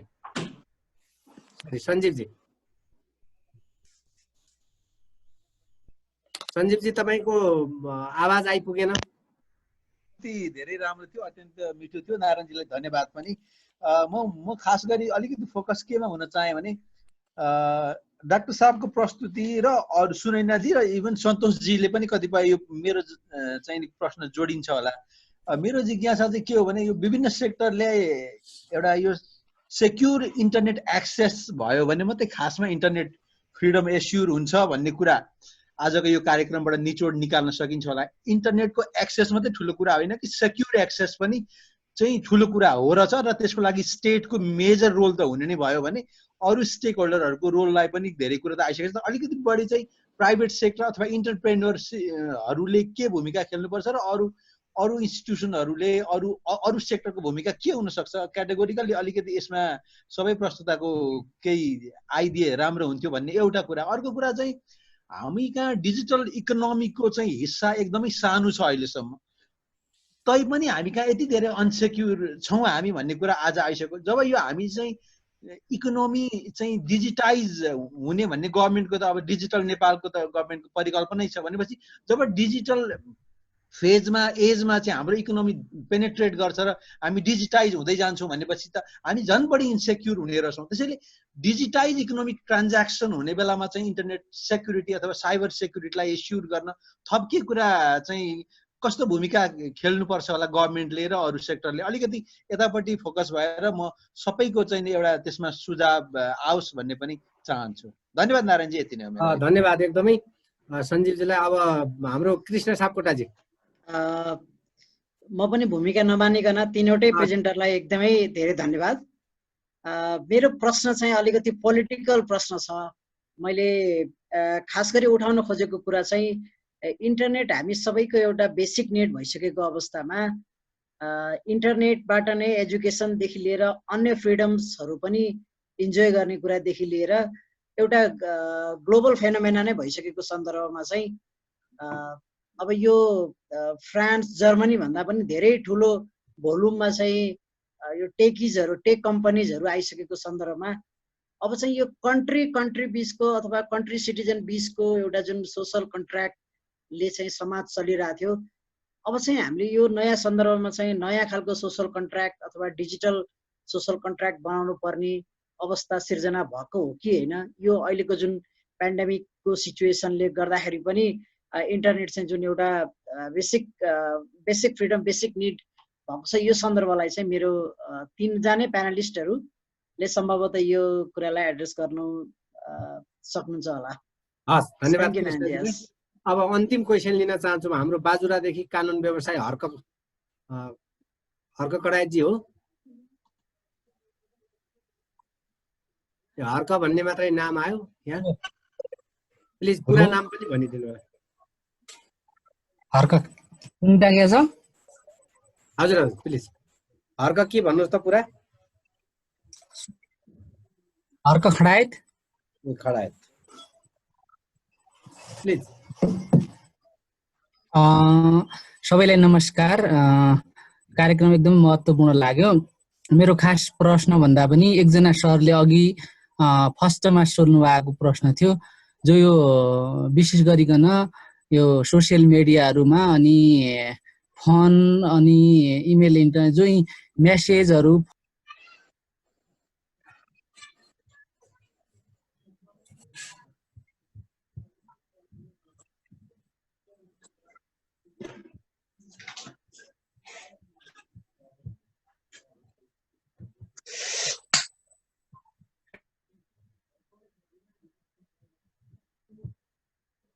हर्कजी। हजुर सुनिएन मेरो बोलिया? हजुर हजुर। हेलो, तपाईको यो दुईटा हर्कसँगै परेर यहाँ कन्फ्युज हुँदो रहेछ कि? हेलो, सुनिरहेको छ, भन्नु न। मेरो विशेष गरिकन यो सामाजिक सञ्जालहरूमा जो च्याटिङ हुन्छ, मेसेज हुन्छ, यो कुराको रेकर्ड चाहिँ यो अनसेक्योर हुने जो देखिन्छ नि, यसको चाहिँ यो अघि एकजना सरले फर्स्ट प्रश्न सोध्नु भएको थियो नि, हो त्यो प्रश्नको मलाई पनि जिज्ञासा लागेको हो। त्यो मेसेजहरू, कल रेकर्डहरू त्यो कति समयसम्म त्यहाँ चाहिँ सेभ हुन्छन् भन्ने कुरा। हस्, धन्यवाद हर्कजीलाई। यति भनेर सबै म आजका जिज्ञासुहरू प्रश्नकर्ताहरूलाई हार्दिक धन्यवाद दिन चाहन्छु। र मैले अन्तिमसम्म पनि कोही महिला दिदीबहिनीहरूको जिज्ञासा छ भने जोड्न कोसिस गरेको थिएँ। उहाँहरू सन्तुष्ट हुनुभयो होला भन्ने अनुमान गर्न मिल्छ। उहाँहरूले जिज्ञासाका लागि या प्रश्नका लागि आफूलाई अगाडि सार्नु भएन। सबैलाई धन्यवाद दिएर अब ढिलो नगरी, समयको पाबन्दी छ, धेरैको भान्सामा खाना कुरिरहेको होला। उता अमेरिकामा सरको अफिस जाने टाइम भएको हुनुपर्छ, अघि 8 बजे भन्नुहुन्थ्यो, त्यति बेला 10 बजेको होला। यी सबै कुरालाई विचार गरेर अब सर्टली एकदम यहाँहरूसँग उठेका जिज्ञासाहरू, प्रश्नहरू र अघिको यो उसको प्रस्तुतिको सन्दर्भमा यहाँहरूबाट महत्त्वपूर्ण कुरा केही छुटेको रहेछ भने पनि त्यसलाई संक्षेपीकरण गरेर सर्टली राखिदिनु हुन म सुरुमा सुनैना पाण्डेजीबाट जान चाहन्छु।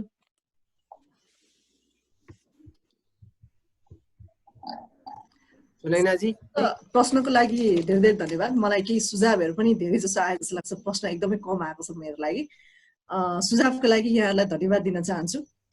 एउटा चाहिँ हाम्रो अब यो सिक्योर इन्टरनेट र डिजिटाइज इकोनोमिक ट्रान्जेक्सन कसरी गर्न सकिन्छ र गभर्मेन्टकोले के गर्नु पर्ला यसमा भन्ने कुरा चाहिँ जुन हाम्रो सञ्जीव सरको प्रश्न छ त्यसैमा रहेर म उत्तर दिन चाहन्छु। नेपाल सरकारले, मैले केही कुराहरू त अगाडि मेरो प्रस्तुतिमा पनि भनिसकेको छु।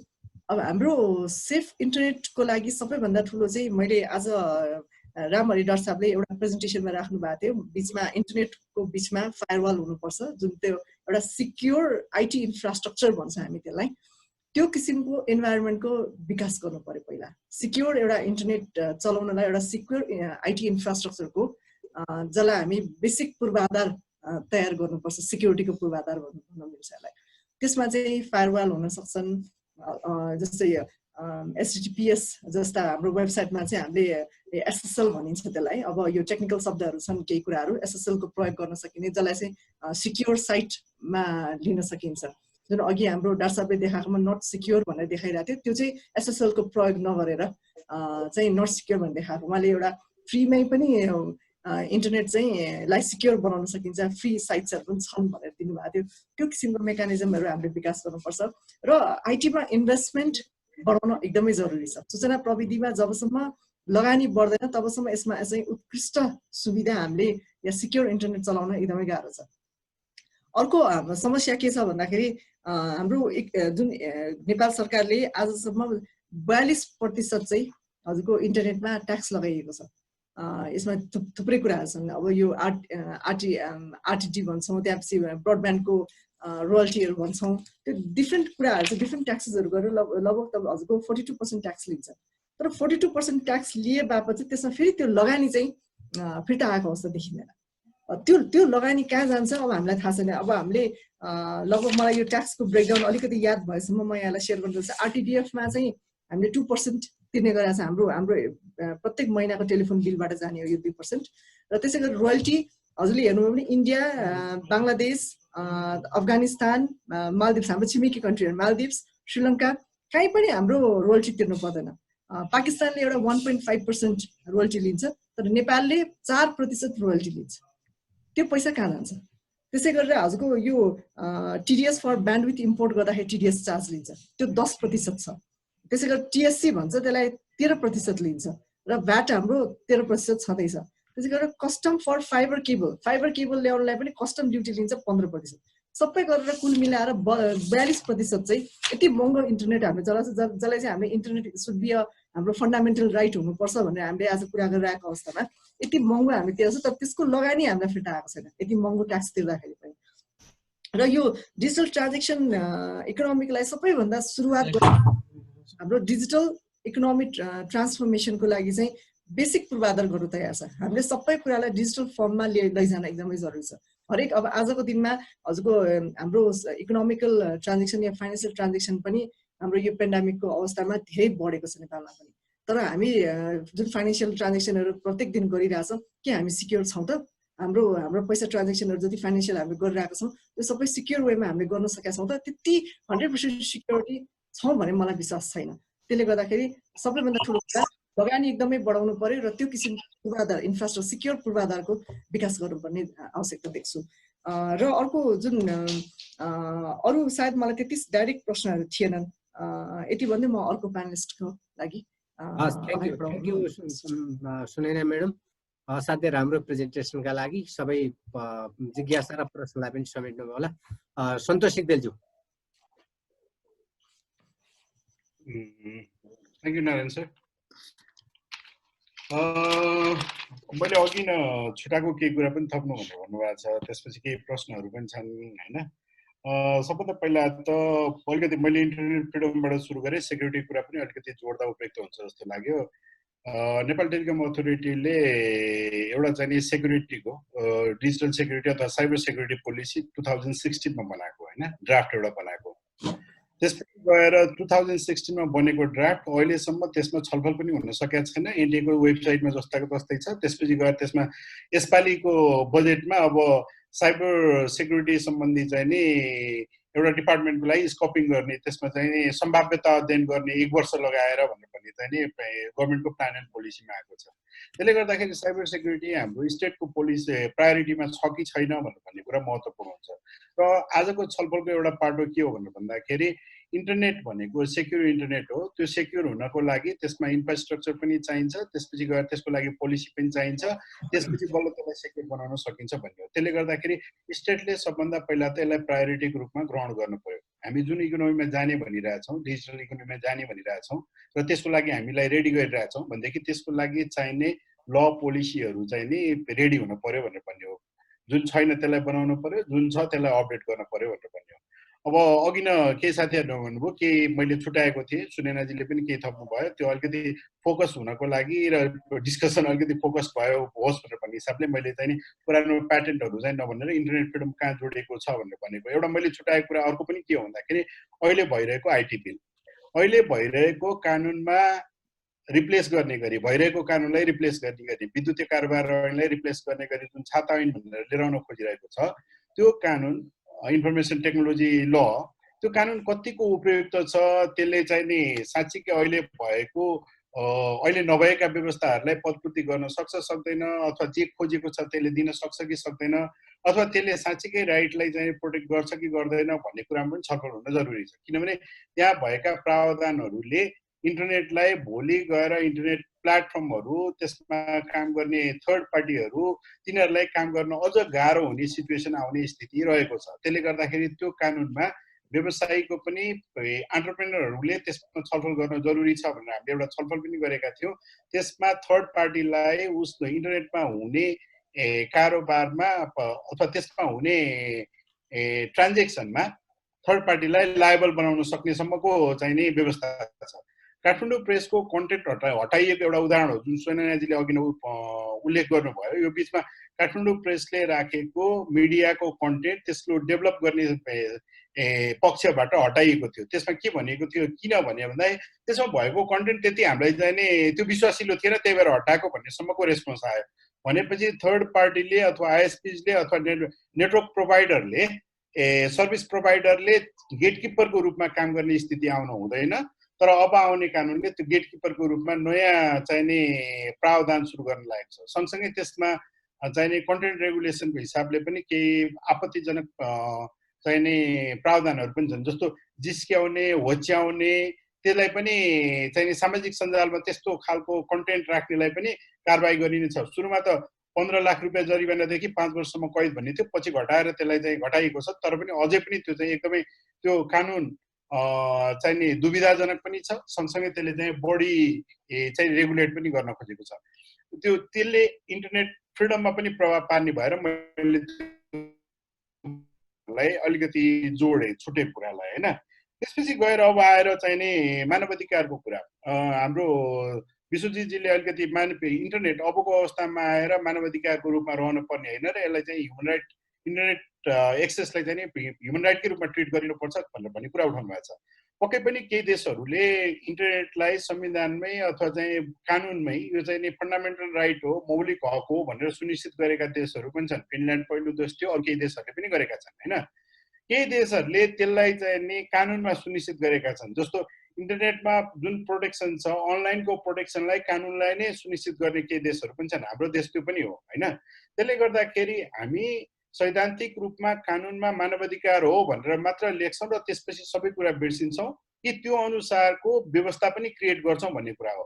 अघि नै भर्खरै सुनेनाजीले अहिले इन्टरनेट प्रयोग गर्नलाई हामीले 42% कर तिरिरहेछौँ भनेर भन्ने कुरा उठाउनु हो।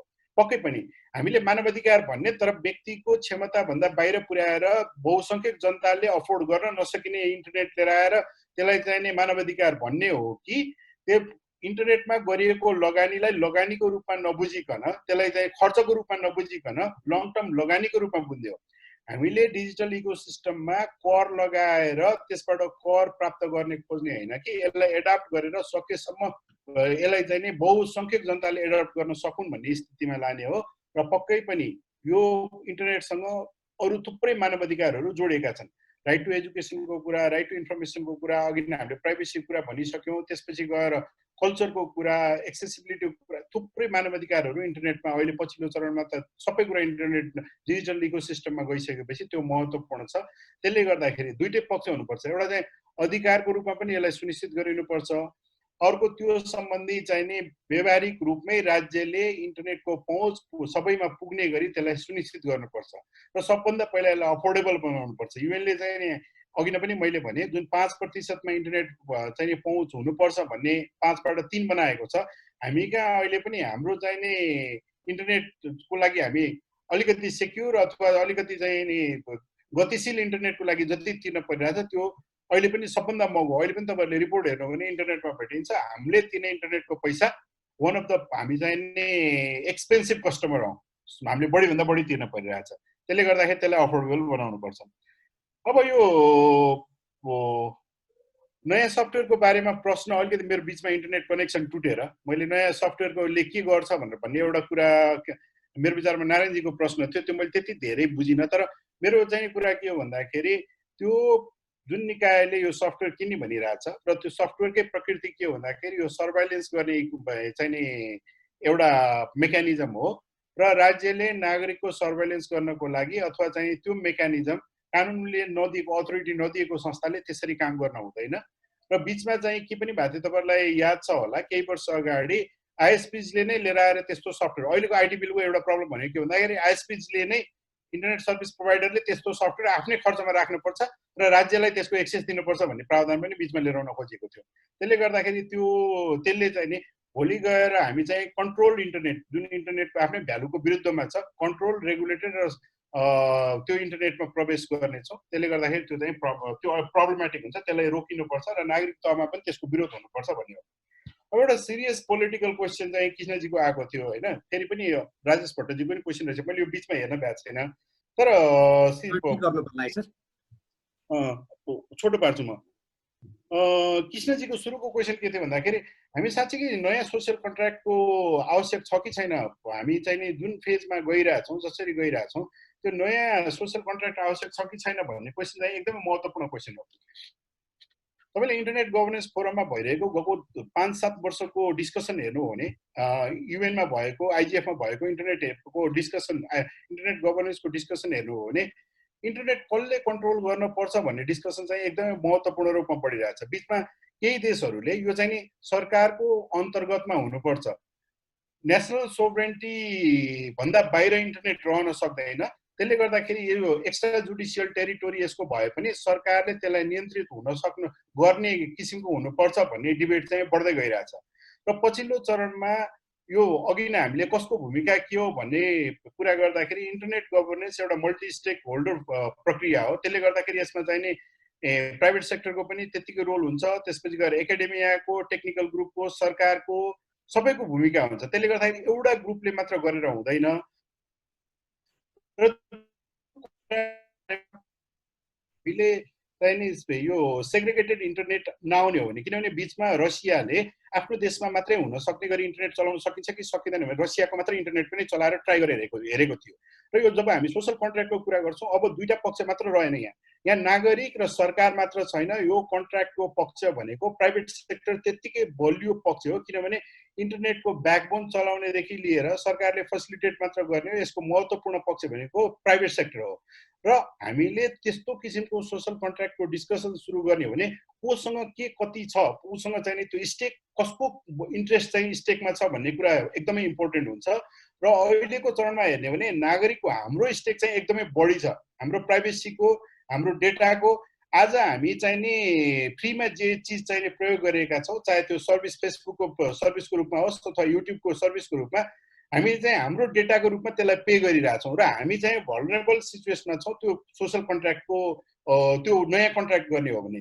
र आउने दिनमा हाम्रो सिचुएसन अझ भल्नरेबल हुन्छ जब आर्टिफिसियल इन्टेलिजेन्सको प्रयोग बढ्दै जान्छ र त्यसपछि गएर प्राइभेट कम्पनीहरू आजको भन्दा बलियो हुनेछन्। तर पनि किसिमले भन्नुभएको जस्तो यो डिस्कसन सुरु हुन चाहिँ नि ढिला भइसकेको छ, किनभने हामी सिटिजन चाहिँ नि कर्नर्ड हुँदैछ, प्राइभेट कम्पनीले र सरकारले गर्दाखेरि हामी बढीभन्दा बढी कर्नर्ड हुँदैछौँ। त्यसले गर्दाखेरि यो खालको डिस्कसन चाहिँ जरुरी छ। अब त्यसपछि आएर डिजिटल इकोनोमीको कुरामा सबै सेक्टरको अथवा सबै स्टेक होल्डरको किन इम्पोर्टेन्ट भूमिका हुन्छ भन्ने कुरा अघि नै मैले गरिसकेँ। र अब अन्त मेरो विचारमा मलाई आएको प्रश्नहरू सकियो, मेरो विचारमा मलाई आएका प्रश्नहरू सकियो जस्तो लाग्छ। केही छुटेको रहेछ भने फेरि डिस्कसन गर्नु पर्ला। हस्, धन्यवाद, धेरै धेरै धन्यवाद सन्तोष सिग्देलज्यूलाई आफ्नो महत्त्वपूर्ण प्रस्तुतिका लागि। क्वेसन एन्सरलाई उहाँले सम्पूर्ण ढङ्गले सम्बोधन गरिदिनु भएको छ। र अब अन्तिममा हामीले आजका keynote speaker professor doctor Ramhari Subedi सरलाई म अनुरोध गर्छु, एकदमै संक्षेपमा यहाँसँग सम्बन्धित प्रश्न र जिज्ञासा छन् साथीहरूका, त्यसलाई एकदम संक्षेपमा राखिदिनु होला। नारायणजी, च्याट बक्सका प्रश्नहरू नि हेरेर उत्तर पाउने आशा छ भनिदिनु होला है सरलाई। सरले सुन्नु भएको छ, हेर्नु भएको छ आफै। हस्, धन्यवाद धन्यवाद छ है। ल प्रश्नहरू धेरै आछन् तपाईहरु महानुभावहरुको। धन्यवाद यहाँहरुलाई यो कार्यक्रमको लागि पुनः हाम्रो डाक्टर सूर्यराज काफ्लेज्यू र त्यस्तै नारायण प्रसाद भट्टराईज्यू र यहाँको संस्थालाई पुनः धन्यवाद दिन चाहन्छु। त्यस्तै अर्को प्यानलिस्टहरू सन्तोष सिग्देलजी, उहाँले धेरै राम्रो चाहिँ ल सम्बन्धी हाम्रो के अरे इन्फर्मेटिभ कुराहरू यहाँ दिनुभयो, खुसी लाग्यो। त्यस्तै गरेर सुनेना घिमिरेज्यूले पनि एकदमै त्यो डिटेलमा एउटा रिसर्च गरेर रिपोर्ट डाटा देखाउनु भयो, त्यो पनि अत्यन्त प्रभावकारी थियो। मैले तपाईको त्यो क्राइम डिभिजनमा 2013 मा मैले रिसर्चको त्यो सबै तयार गर्दा धेरै केसहरू नै थिएन, तपाईको 45 वटा केसहरू थियो। अब अहिले हुँदा हुँदै ओभर 200-300, त्यसमा पनि तपाईको चाहिँ नि रिपोर्ट नगरेका केसहरू त कति छन् कति छन्। तपाईको रिपोर्ट गर्ने भनेको काठमाडौँमा हो, अन्त त गर्न पाइँदैन। फेरि यसलाई पनि डिसेन्ट्रलाइज गर्नुपर्ने आवश्यकता छ भनेर मैले चाहिँ नि क्याम्पेनिङ त गरेको छु। अब यहाँ प्रश्नहरू चाहिँ धेरै छन्, म हेर्दै जान्छु। अब यसमा चाहिँ नि हाम्रो डाक्टर नारायण घिमिरे सरले भन्नुभएको छ how long can we retain information त्यो मिडियामा भन्ने कुरो। अब कसरी रिटेन गर्ने, जस्तो फेसबुक सर्भरले कसरी रिटेन गर्छ भन्ने कुरा गर्नुभएको कि भाइबरले कसरी रिटेन गर्छ, तपाईँको इन्फर्मेसनलाई कति समयसम्म राख्न सक्छ भन्नुभएको हो कि, र आफूले र कसैले रेकर्ड गरिदियो भने कति समयसम्म बस्न सक्छ भन्नुभएको। त्यसमा अलिकति म तपाईँलाई क्लियरिफाई के गर्न सक्छु भने, जस्तो उनीहरूको सर्भरमा as long as you want to keep it they will retain your information will be retain. त्यहाँ चाहिँ तपाईँको इन्फर्मेसन जति समयसम्म राख्न चाहनुहुन्छ त्यति समयसम्म रहन्छ। डिलिट गर्नु भने त्यो डिलिट हुन्छ उनीहरूको पोलिसी अनुसार, ठुल्ठुला कम्पनीहरूको पोलिसी अनुसार। तपाईँलाई त्यो राखेर तपाईँलाई एक्सप्लोइट गर्ने कुरा आउँदैन। त रिटेन गरिसकेपछि मानव भोलि तपाईँले क्राइम गर्नुभयो र कसैले मुद्दा हाल्यो भने कोर्टको अर्डर लिएपछि त्यो डिलिटेड त्यो समयको त्यसलाई चाहिँ रिटेन्सन पोलिसी अनुसार विभिन्न कम्पनीहरूले राखेको हुन्छ।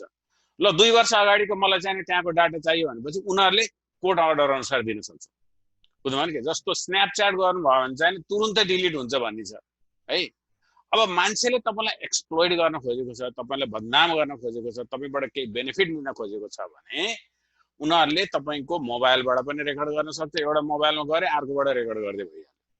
रेकर्ड गर्नको लागि कुनै नौलो कुरो भएन। र तपाईँले आफ्नो इन्फर्मेसनलाई सुरक्षित बनाउन चाहनु भएको छ भने चाहिँ नि त्यसलाई कहिल्यै पनि तपाईँले आफ्नो हार्ड ड्राइभमा, कम्प्युटरको लोकल हार्ड ड्राइभमा कहिले पनि सेभ नगर्नुहोस्। एक्सटर्नल पोर्टल पाइन्छ, सरी युएसबी भनेपछि पेन ड्राइभ, त्यो साइज अनुसारको पेन ड्राइभ, त्यो पनि आजभोलि पासवर्ड प्रोटेक्टेड पाइन्छ। बुझ्नुभयो कि? र अब यो डिजिटाइजेसन भइरहेको बेलामा इन्फर्मेसनहरू, अब यहाँ त सबै कुरा डिजिटल, अब त तपाईँको हुलाक सिस्टमै बन्द हुने अवस्थामा छ। पहिला हामी मेलमा पठाई बिलिङ गर्थ्यौँ, अब अहिले छैन। अहिले त सारा तपाईँको सबै अर्गनाइजेसनहरूको आफ्नो बिलिङ पोर्टल छ। प्रत्येक अर्गनाइजेसनको बिलिङ पोर्टलमा गएर हामीले थर्ड पार्टी भेन्डर युज गर्दैनौँ। जस्तो ई सेवा जस्तो ई सेवा गरेर ई सेवाले बिलियन्स अफ डलर कमाउने, उसले कमाएको पैसा ट्याक्स पेयरहरू जनता नै हो, जनताहरूले तिर्ने। तर यो सिस्टमको पनि बिस्तारै अन्त हुनुपर्छ। जस्तो हाम्रो त्यो प्रब्लम छैन यहाँ।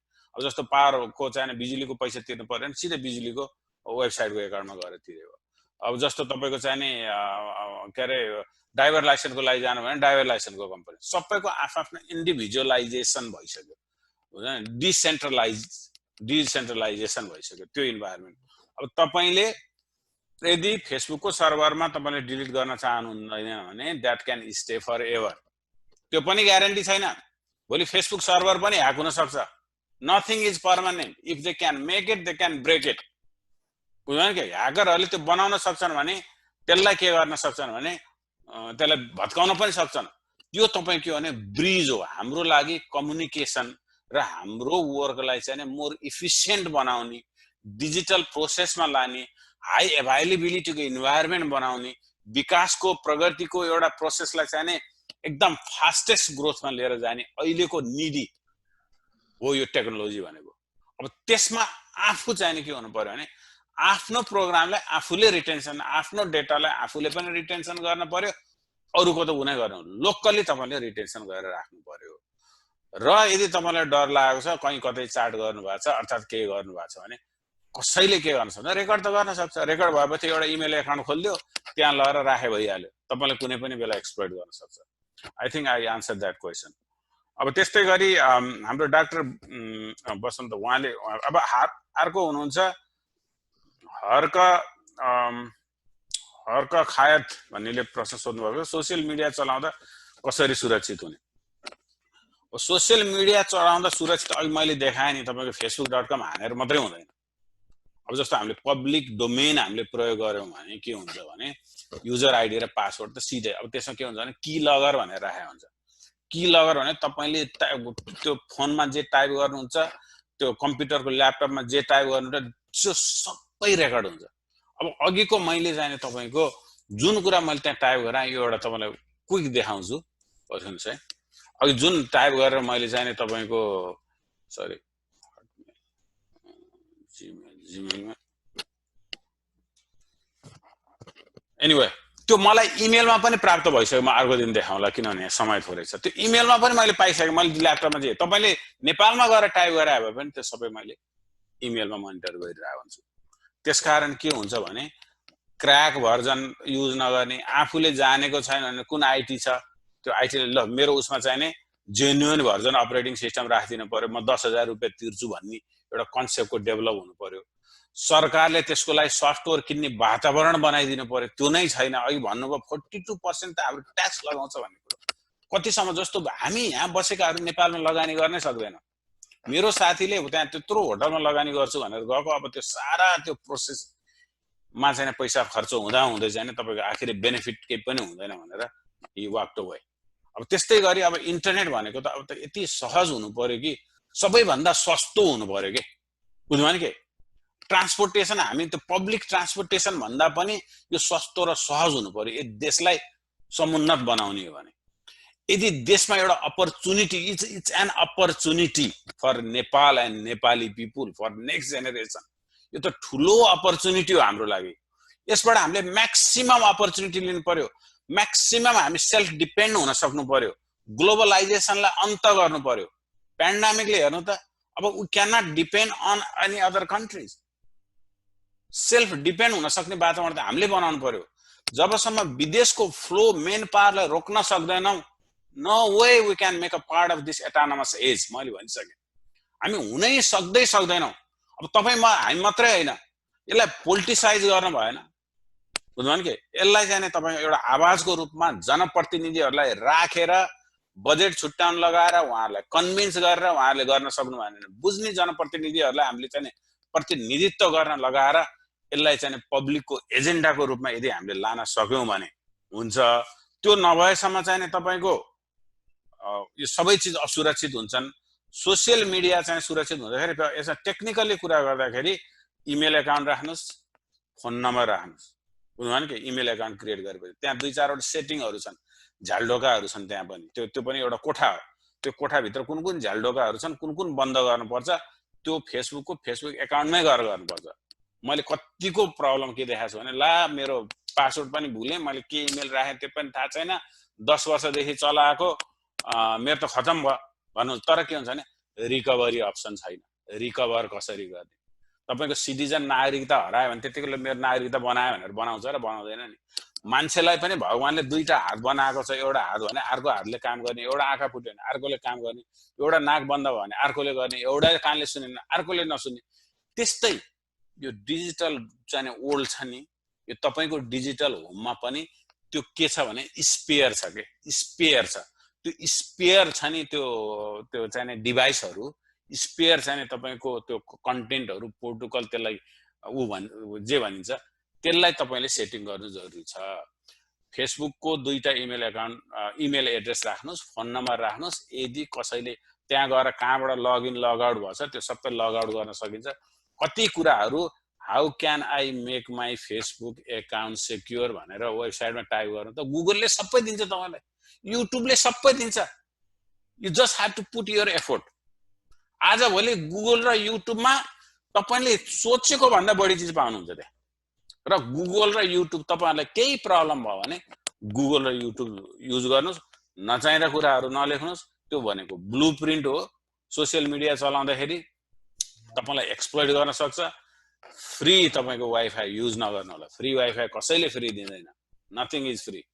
र कहीँ तपाईँको चाहिँ प्यानिकिङ गरेको अर्जेन्सी टाइपको इमेलहरू आयो भने त्यसमा कहिले पनि विदिन 24 आवरमा चाहिँ यसरी यो एकाउन्ट के अरे यो युजर के अरे तेरो एकाउन्ट अपडेट गर, 24 आवरमा तेरो चिट्टा पर्यो यति पैसा पठा भने त्यस्ता चिजहरू आयो भने कहिल्यै पनि तपाईँहरूले त्यसमा विश्वास नगर्नु।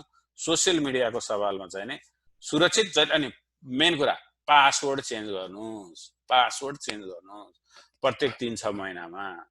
त्यो पासवर्ड चेन्ज गर्न पर्ने हुन्छ। अर्थात् कहीँ तपाईँले अननोन डिभाइसमा तपाईँले लगइन गरेर आफ्नो एकाउन्ट खोल्नु भएको छ भने तुरुन्तै लगइन गर्नुहुन्छ भने पासवर्ड चेन्ज गर्नै पर्छ।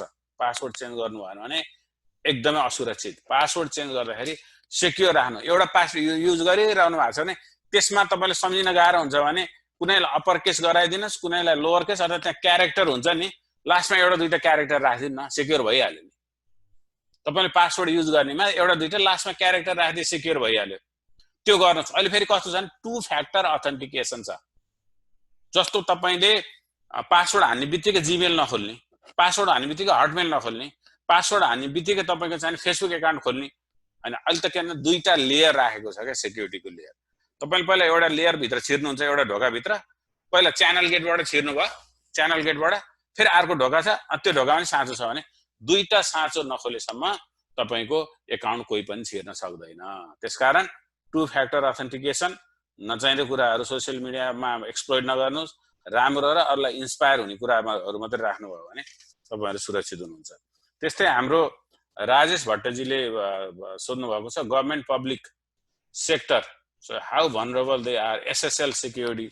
एसएसएल भनेको सिक्योर सकेट लेयर भन्नुभयो। अघि चाहिँ हाम्रो सुमिना घिमिरे पाण्डेज्यूले पनि यसलाई जलाउनु secure socket layer, secure socket layer भन्छ किन तपाईँ के हुन्छ भने तपाईँको डाटा हुन्छ नि, तपाईँको डाटा जस्तो यो कम्प्युटर भयो, यो अर्को कम्प्युटर भयो, सोर्स भयो, डेस्टिनेसन भयो। यहाँ तपाईँले जे कुरा टाइप गर्नुहुन्छ यसलाई सेक्योर, त्यो चाहिँ पैसा तिरेर सेक्योर भनेको त्यो साँचो लगाउने हो क्या, जिप गर्ने हो। जस्तो तपाईँ विदेश जानुभयो, लगेज लानुभयो भने लगेजलाई तपाईँले साँचो नलाइकन छोड्नु भयो भने त्यो अनसेक्योर भयो, अनजिप भयो, त्यो जसले पनि खोलेर त्यहाँबाट निकाल्न सक्ने भयो।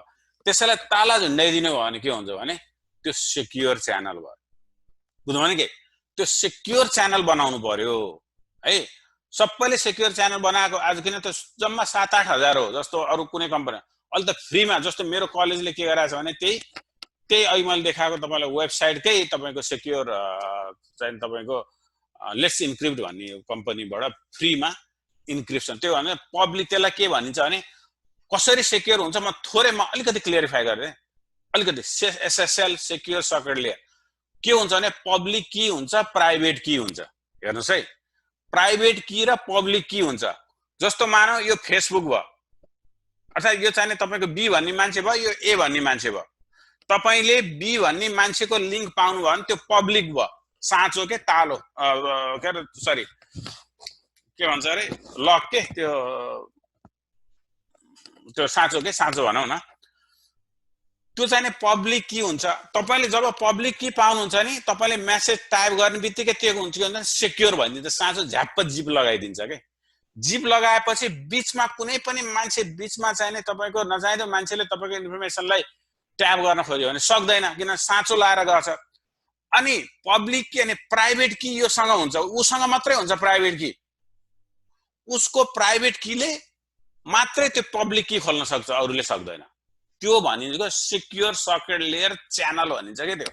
बुझ्नु भने के र हो त्यो एसएसएल भनेको इट्स अ मस्ट।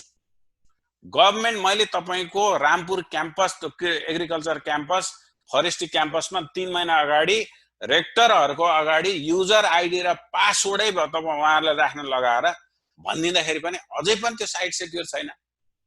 फ्रीमा एसएसएल जब हुँदाखेरि पनि साइट सेक्योर गर्दैनन्। त्यहाँको बजेट कति हुन्छ? 7,000 रुपियाँ एग्रिकल्चरले तिर्न सक्दैन, फरेस्ट्री डिपार्टमेन्टले अरबौं खरबौंको बजेट हुन्छ। आइटीमा काम गर्ने मान्छे छन् त्यहाँ। ल हेर्नु त, त्यो ल्याक अफ स्किल हो क्या। बुझ्नु कि एजुकेसन सिस्टम छ नि नेपालको। पहिलो कुरो एजुकेसन सिस्टममा नै परिवर्तन हुनु पर्यो, स्पेसलाइजेसन बेस हुनु पर्यो, ट्रेडिसनल कोर्सलाई हटाउनु पर्यो, इन्स्ट्रक्टर लेड बेस ट्रेनिङ हुनु पर्यो। अब मैले पढाउने यहाँको कोर्स 5 घण्टाको हुन्छ। हेर्नुहोस्, एउटा क्लास 5 घण्टाको हुन्छ। नेपालमा 5 घण्टाको हुनु पर्यो, 3 घण्टाको हुनु पर्यो मिनिमम। टिचरले एउटा हजुर सर अलिकति कन्क्लुड गर्नु पर्ला। अब यो टाइम टिचरले छ नि तपाईँ, म गरिहाल्छु। टिचरले तपाईँको 5 वटा कलेज बढाउने हैन नि त, टिचरलाई उचित स्यालेरी टिचरले नि पाउनु पर्यो नि। र उचित स्यालेरी पाउनु पर्यो, क्वालिटी एजुकेसनमा इम्प्रुभ हुनु पर्यो, इन्भेस्टमेन्ट बढाउनु पर्यो। उहाँले भन्नुभयो 20%, 25% त मिनिमम हुनैपर्छ। 25, 30, 40, 50 त्यहाँबाट बढाउनु पर्यो गभर्मेन्टले। यसलाई पब्लिक ट्रान्सपोर्टेसन भन्दा पनि सस्तो र सुलभ गराउनु पर्यो। एसएसएल को कुरा त्यही हो, बुझ्नु कि अनजिप गरेको हो। त्यसकारण सरकारसँग बजेट छ, यता तपाईको चाहिने अरबौं खरबौं रुपियाँको चलखेल हुन्छ। त्यो 55 खरब रुपियाँ चाहिने तपाईको आइटीमा लगायो है, अहिले देश कहाँ पुगिसक्यो, बुझ्नु कि। अब अर्को छ तपाईको फिल्ड एक्सपर्टको नाताले सरकारले कस्तो प्रायोरिटी दिएको छ, यो पनि राजेश भट्टजीकै प्रश्न छ। अब सरकारको त प्रायोरिटी नै छैन। अब डिपार्टमेन्ट अफ साइबर सेक्युरिटी बनाउनु पर्यो भन्ने छ। नेपालमा कस्तो छ भने अहिले लको कुरा गर्दाखेरि नेपालमा ल चाहिँ कस्तो छ भने कति बेला फलानले गल्ती गर्छ र त्यसलाई च्याप्प समातेर जेलमा हालौँ भन्ने मात्रै छ ल। तर त्यो ल त प्रिभेन्सन छ नि, प्रिभेन्सनको प्रोसिजरहरू मान्छेलाई कन्भिन्स गर्ने, एजुकेट गर्ने, अवेरनेस गर्ने किसिमका ल हामीसँग छैन। त्यो अहिलेसम्म बनेका छैनन्, त्यो स्ट्राटेजी बनेको छैन। पहिला त्यो बन्नु पर्यो। अर्काले क्राइम गर्ने बित्तिकै च्याप्प समातेर हाल्ने ल बनेर साइबर क्राइमको केही पनि हुँदैन, बुझ्नु कि। त्यसकारण डिपार्टमेन्ट अफ साइबर सेक्युरिटी फुल तपाईको चाहिने एउटा गभर्नमेन्टको इन्टिटी हुनु पर्यो। महापासे भन्दा पनि कडा नियम यदि हुन सक्यो भने यसलाई अगाडि बढाउन सकिन्छ। त्यसकारण अब तपाईँ हामीले गर्ने भनेको मेन कुरा जनप्रतिनिधिहरू, नेताहरूलाई नै समात्नु पर्छ यो चेन्ज ल्याउनको लागि। अरूले त गर्न सक्दैन। कम्युनिस्ट, काङ्ग्रेस, जोसुकै होस्, देश बनाउनको लागि सबैले हामीले कन्भिन्स गरेर हामीले चाहिने यो स्ट्राटेजी बनाउन सक्ने एउटा वातावरण बनाउनु पर्यो। र अर्को छ सर, यहाँ नारायण घिमिरे सरको कस्तो खालको सिस्टम म्यानेजमेन्ट गर्न सकिन्छ नेपालमा, फेसबुक नै इन्टरनेट गर्न सकिन्छ, प्राइभेट सेक्टरले कसरी अगाडि। अब प्राइभेट सेक्टर भनेकै also is influence by governments activities and policies procedures. र गभर्मेन्टले यदि यो स्ट्राटेजी बनाउन सक्यो, एउटा इकोसिस्टम बनाउन सक्यो, नेपालको आइटीको डिजिटाइजेसनको इकोसिस्टम बनाउन सक्यो, इन्फ्रास्ट्रक्चर त्यो इकोसिस्टम क्याटेगोराइज, सेलेक्सन बनाउने, अनि त्यसपछि त्यसलाई एसेसमेन्ट गर्ने, एसेसमेन्ट गरेपछि लाइभ प्रडक्सनमा लिएर जाने, अनि 24 आवर मोनिटर गर्ने। जबसम्म त्यो इकोसिस्टम बनाउन सक्छ, जस्तो टेस्टिङका प्रक्रियाहरू लिएर आउन सक्छ, एजुकेसन, क्वालिटी अफ एजुकेसनलाई अगाडि बढाउन सक्छ, युवा शक्तिलाई, नेक्स्ट जेनेरेसनलाई नेपालमै बस्ने वातावरण जबसम्म गर्न सक्दैन, गर्यो भने मात्र अनि private sector can be benefited, बुझ्नु भने के। नत्र भने प्राइभेट सेक्टरले मात्रै केही गर्न सक्नेवाला छैन। गभर्मेन्टको पोलिसी पनि छैन। इन्डियालाई तपाईँको चाहिने थर्ड पार्टी इन्डियालाई चाहिने कन्ट्र्याक्ट दिएको छ, हाम्रो प्राइभेसी नै छैन त। उनीहरू चाहिने तपाईँको चलखेल, अब जस्तो मैले त्यहाँ एउटा सेक्युरिटी कन्ट्र्याक्ट सेनासँग चाहिने हाम्रो काम भइरहेको थियो। अब अर्को एउटा मलाई के आयो भने हेर्नु सर, एउटा कन्ट्र्याक्ट आउला जस्तो छ, त्यसमा चाहिँ 3 करोडको हामी कन्ट्र्याक्ट निकाल्न सक्छौँ। तर जुनले कन्ट्र्याक्ट निकाल्छ त्यसलाई 1 करोड दिनुपर्छ, 2 करोड हामीले प्राप्त गर्न सक्छौँ। गर्ने कि न साइबर सेक्युरिटीमा चाहिँ यो हुँदैन। जब तपाईँले पैसाको चलखेल गर्न थाल्नुहुन्छ नि, सिद्धियो के सिस्टमलाई सिक्योर गर्न सकेन भने सिद्धिहाल्यो नि। त्यही भएर इन्डियाबाट सस्तोमा सामान ल्याउने, चाइनाबाट सस्तोमा सामान ल्याउने, त्यसरी चल्छ। कस्तो भने तपाईँ हामीले चामल छ नि, प्लास्टिकको चामल खाएर जस्तो हो क्या।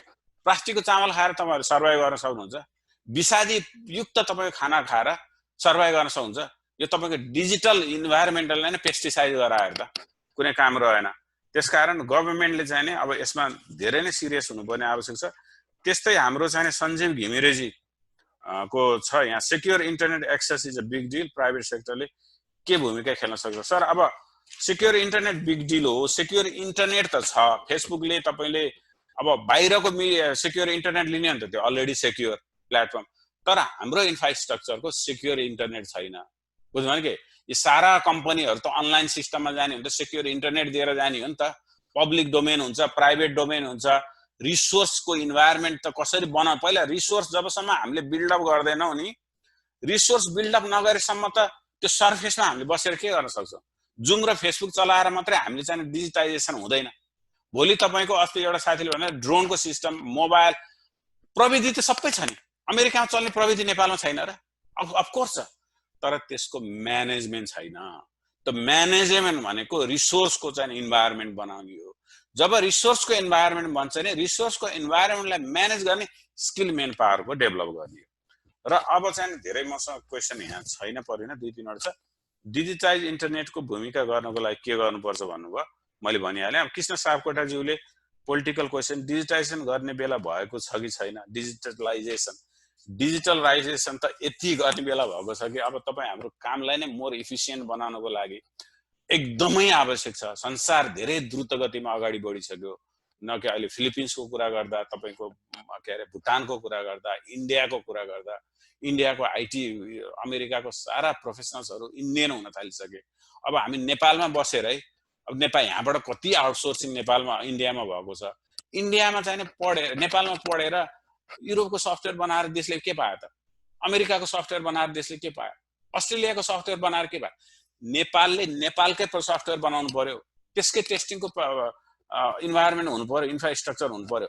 हो, नेसनल साइबर सेक्युरिटी हुनु अहिले सम्भव नहोला, department of cyber security as a whole, तर इन्डिभिजुअलाइजेसन एउटा चाहिँ के गर्न सकिन्छ भने तपाईँको डिपार्टमेन्ट अफ साइबर सेक्युरिटी बनाएर पोलिसी त इन्डिभिजुअल पोलिसी बनाउन सकिन्छ नि त। कम्पनीको साइबर सेक्युरिटी पोलिसी, एग्रिकल्चर डिपार्टमेन्टको छुट्टै पोलिसी बना, अर्थात् अर्को डिपार्टमेन्टको छुट्टै पोलिसी बना, त्यो बनाउन त सकिन्छ नि त। इन्भेस्टमेन्ट नै हो अब त्यसमा सबभन्दा ठुलो। अब यसमा चाहिँ तपाईँको कृष्ण सापकोटाजीले भन्नुभएको छ डिजिटाइजेसन। अब हर्क खडायतले भन्नुभएको छ, उहाँको मैले चाहिँ कसरी चाहिँ हामीले त्यो मिडियाहरूमा चाहिँ मेसेजहरू कतिको अनसेक्योर हुन्छ। अब राम्रो लेख्नु भने त मेसेज सबै सधैँ सेक्योर भयो, अब नराम्रो लेख्नु भयो भने कसैले तपाईँलाई एक्सप्लोइट गर्न गरेको छ र के अरे अनावश्यक कुराले तपाईँलाई दुःख दिन थालेको छ भने चाहिँ नि त्यो तपाईँ अवश्य पनि अनसेक्योर हुनुपर्छ र कि चाहिँ आफूले त्यसलाई सेभ गरेर सेक्योर हुनु पर्यो। त्यो नै सबभन्दा मोस्ट इफेक्टिभ भयो। Thank you so much. धेरै धेरै धन्यवाद प्रोफेसर डाक्टर रामहरि सुवेदी सरलाई। आज हाम्रो यो लोकतन्त्र संवाद श्रृङ्खलाको 26औं श्रृङ्खला सम्भवतः सबैभन्दा लामो एकदम कम्प्रिहेन्सिभ डायलग भयो आज। झन्डै 80 भन्दा बढी सहभागीहरू यो दौरान यो सहभागी कार्यक्रममा सहभागी रहनुभयो। 3 जना यो विषयका विज्ञ व्यक्तित्वहरूले आफ्नो प्रस्तुति राख्नुभयो। 10 जना साथीहरूले त्यसमा अब्जर्भेसन आफ्नो प्रश्न र जिज्ञासा पनि राख्नुभयो। त्यसकारणले आजको यो लोकतन्त्र संवादको श्रृङ्खला समयको हिसाबले, विषयवस्तुको हिसाबले र सहभागीको इन्ट्र्याक्सन एकदम अन्तर्क्रियात्मक ढङ्गले बढी लाभदायक रह्यो भन्ने हामीले विश्वास गरेका छौँ। र अब एकदमै समयको बिसाउनीमा धेरै लामो समय व्यतीत भएको छ। अमेरिकादेखि प्रोफेसर डाक्टर सुवेदी जोडिनुभयो, सन्तोष सिग्देल उहाँ पनि एकदम व्यस्त समयका बावजुद पनि हाम्रो कार्यक्रममा सहभागी हुनुभयो। त्यसै गरी सुनैना पाण्डे, घिमिरे पाण्डे उहाँले पनि आफ्नो समयलाई कटौती गरेर यो कार्यक्रमलाई महत्त्व दिनुभयो। तीनैजना पेनलिस्टलाई म हार्दिक धन्यवाद दिन चाहन्छु यो लोकतन्त्र संवादको तर्फबाट। त्यसै गरी यो प्रश्नकर्ता, टिप्पणीकर्ता, जिज्ञासा राख्ने सबै महानुभावहरूलाई हार्दिक धन्यवाद दिन चाहन्छु। आजको कार्यक्रममा सहभागिता जनाएर आफ्नो यो व्यस्त समयको बावजुद पनि यो कार्यक्रमलाई माया गर्ने सबै आदरणीय सहभागीहरूलाई हार्दिक धन्यवाद दिन चाहन्छु। अर्को प्रोग्रामहरूको हामी चाँडै नै यहाँहरूलाई सूचना गर्नेछौँ। नयाँ विषयवस्तु हुनेछ, नयाँ व्यक्तित्व हुनुहुनेछ। समय एकदमै राति हुन लागेको छ, यहाँहरूको खानाको समय भयो होला। यसलाई यहाँहरूले अन्यथा लिनुहुने छैन, हामीलाई यसलाई समयको बाध्यतालाई बुझिदिनु हुने नै छ। आजको यो संवाद श्रृङ्खलाबाट सबैलाई एकमुष्ट हार्दिक आभार प्रकट गर्दै धन्यवाद दिएर यो कार्यक्रमलाई, यो बैठकलाई यहीँ समापन गर्ने अनुमति चाहन्छु। सबैलाई धन्यवाद, नमस्कार। धन्यवाद दाइ, एकदम राम्रो